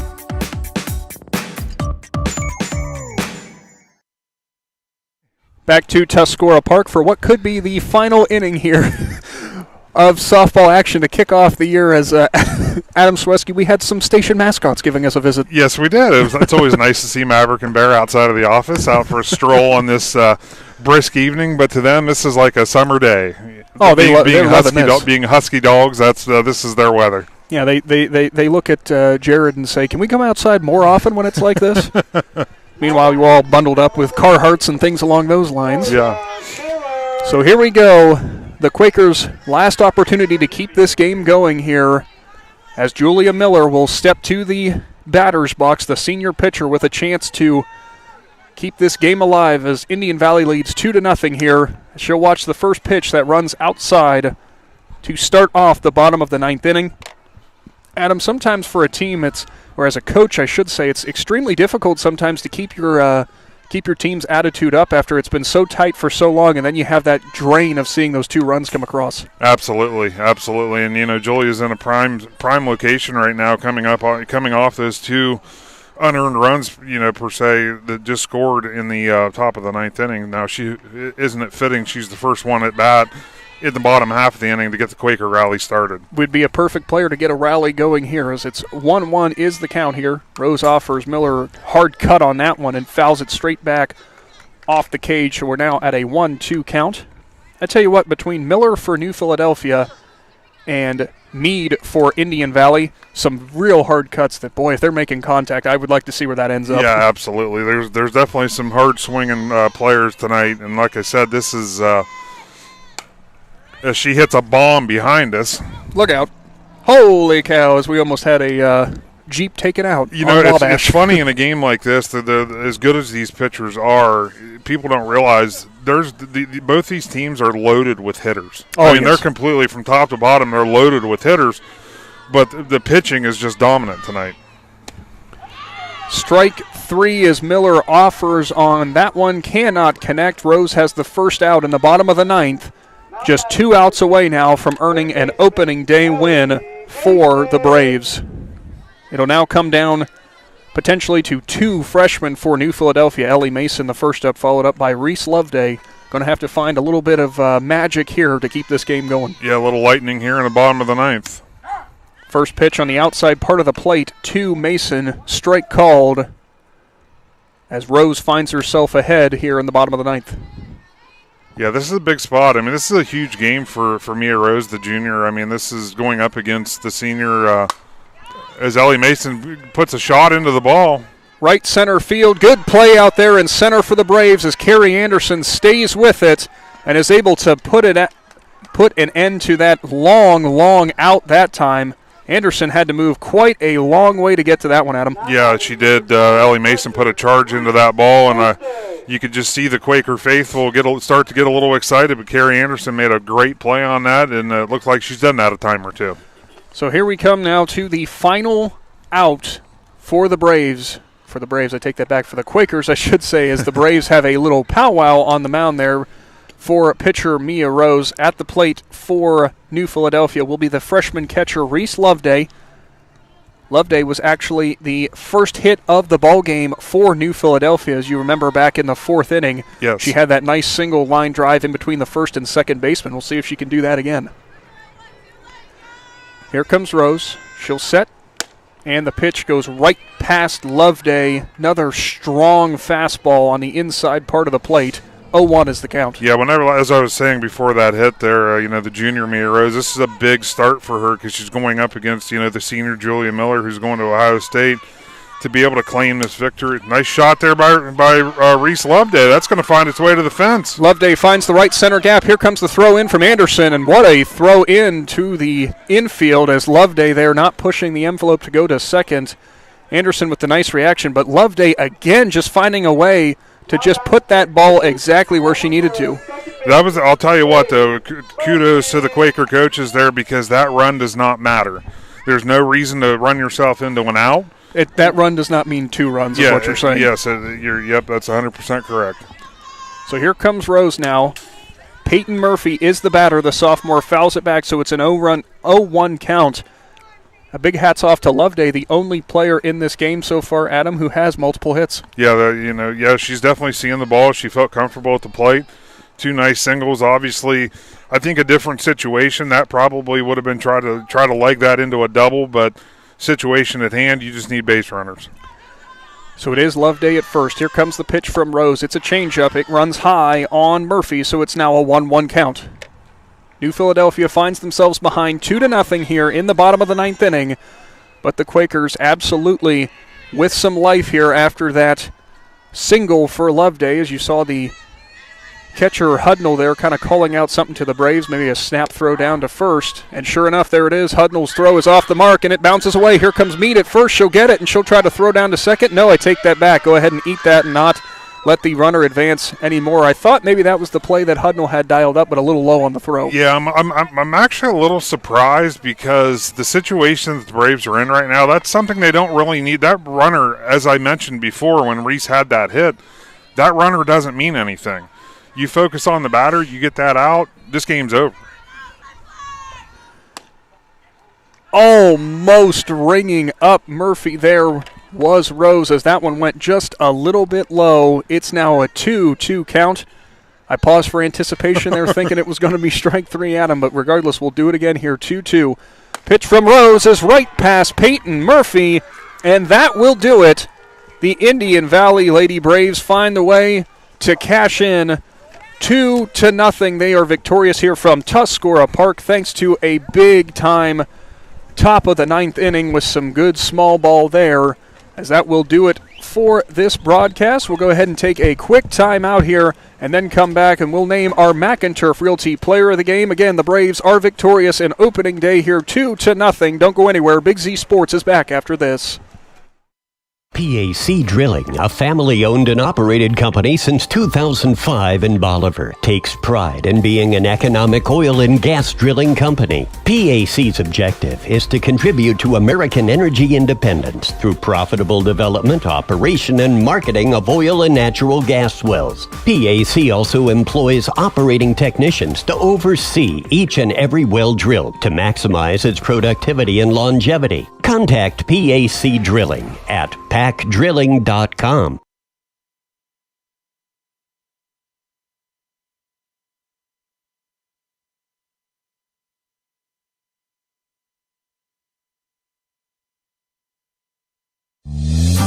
Located in the rolling hills of Holmes County, Keim Home Center is the destination and trusted source for your home, building, and woodworking needs. And we are now offering appliances. At Keim, you'll find major kitchen and laundry appliance brands such as General Electric, Whirlpool, Speed Queen, and much more. Our sales and service teams can help with product selection, delivery, installation, ongoing maintenance, and repair. Give us a call or stop by today. Keim, built on trust since 1911.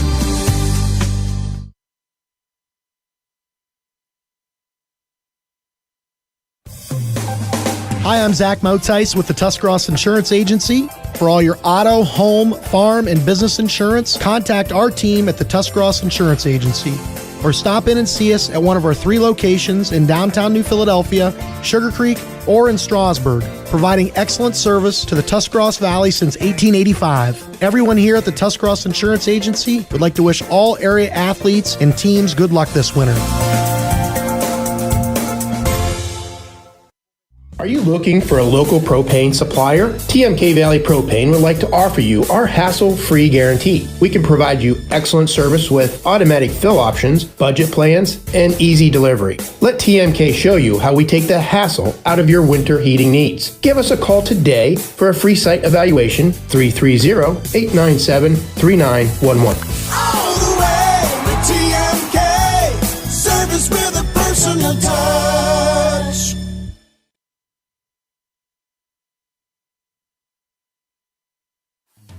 If you're purchasing a new home, the team at Hartzler's Quality Housing is here to help. Take advantage of record low interest rates to make your new home a reality. Locally owned and operated since 1978, Hartzler's Quality Housing has the experience to guide you through the process.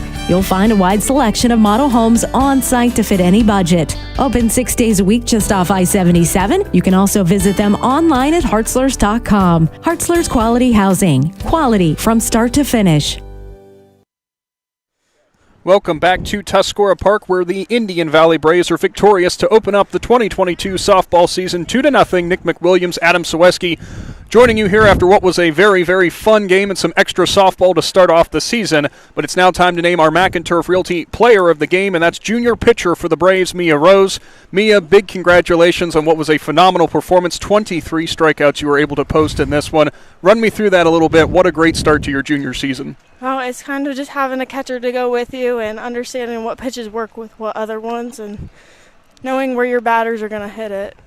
So run me through something here a little bit, too, going into extra innings. Obviously, first game of the year, very, very cold. Sometimes maybe hard to kind of keep that confidence up and keep pitching as sharp as you were? Well, you just kind of have to work with your team, understand what they're doing, and I didn't have my best game hitting, so I was trying to do my best on the mound so that they had me as a pitcher, and even though I wasn't hitting. And how exciting is it to start off your year with a win, and obviously doing it on a opponent's field? It has to feel really good. It feels really good. And 23 strikeouts for a game. I'm not sure what your personal best would be, but is that a good mark to try to keep doing throughout the rest of this year? Yeah, I think so. I understand. There's Maddie. I understand that, like, I have to keep going. I have to be there for my team and work harder than what I have. Maybe aim for more. Always good to keep aiming for more. Well, Mia, congratulations on a phenomenal game, and of course, congratulations on being named our Mac and Turf Realty Player of the Game. We look forward to more games and seeing you do some more domination throughout the rest of the season. Thank you. That was our Mac and Turf Realty Player of the Game, Mia Rose, after the Indian Valley Braves pick up the 2-0 victory to start off the 2022 softball season. That will do it for today's broadcast, which has been brought to you by the Tuscarawas Insurance Agency and TMK Valley Propane from the Hartzler's Quality Housing Mobile Studio. Big Z Sports, of course, will be coming back tomorrow with more softball action, this time from Sugar Creek with the Tuscarawas Central Catholic Saints traveling to take on the Garaway Pirates. Joe Geckler, Shannon Thomas will be having your call on that one. 4:45 again for your pregame, and 5 o'clock will be first pitch. Nick McWilliams, Adam Soweski here signing off for now. But Adam, real quick, your final thoughts for this one, as what a great way to start the softball season, really, for both the Braves and for the Quakers. You know, things to learn from for New Philadelphia, obviously things to build on for Indian Valley. Yeah, I'll tell you what, we expected a pitcher's duel when we showed up here tonight, and that's exactly what we got. It's also a game where the ball's got to bounce in somebody's favor, and that's exactly what happened for the Braves. They had some timely bunts with some runners on base there towards in the ninth inning, and they were able to execute to get those runs across the plate and ultimately get the victory over the Quakers. Well, thank you so much for your time, Adam, and I don't know about you, but I'm going to go ahead and head to my car and get warm. Thank you so much for everybody who tuned in for today's broadcast. A shout-out to all of our sponsors as well for helping bring this presentation. We'll be doing it all season long, and a shout-out to the Claxon Communications guys who stood out here and froze with us as well. Of course, Big Z Sports back tomorrow evening. Be sure to tune in at WTUZ.com or on our YouTube channel once again. Nick McWilliams and Adam Soweski signing off for now. So long, Z Country.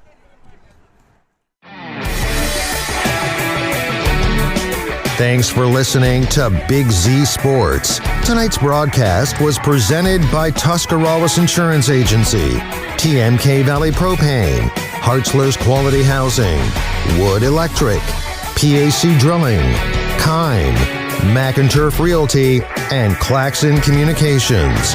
Follow Big Z Sports on Facebook, on Twitter @Big_Z Sports. For the best coverage of high school sports, there's only one Big Z Sports.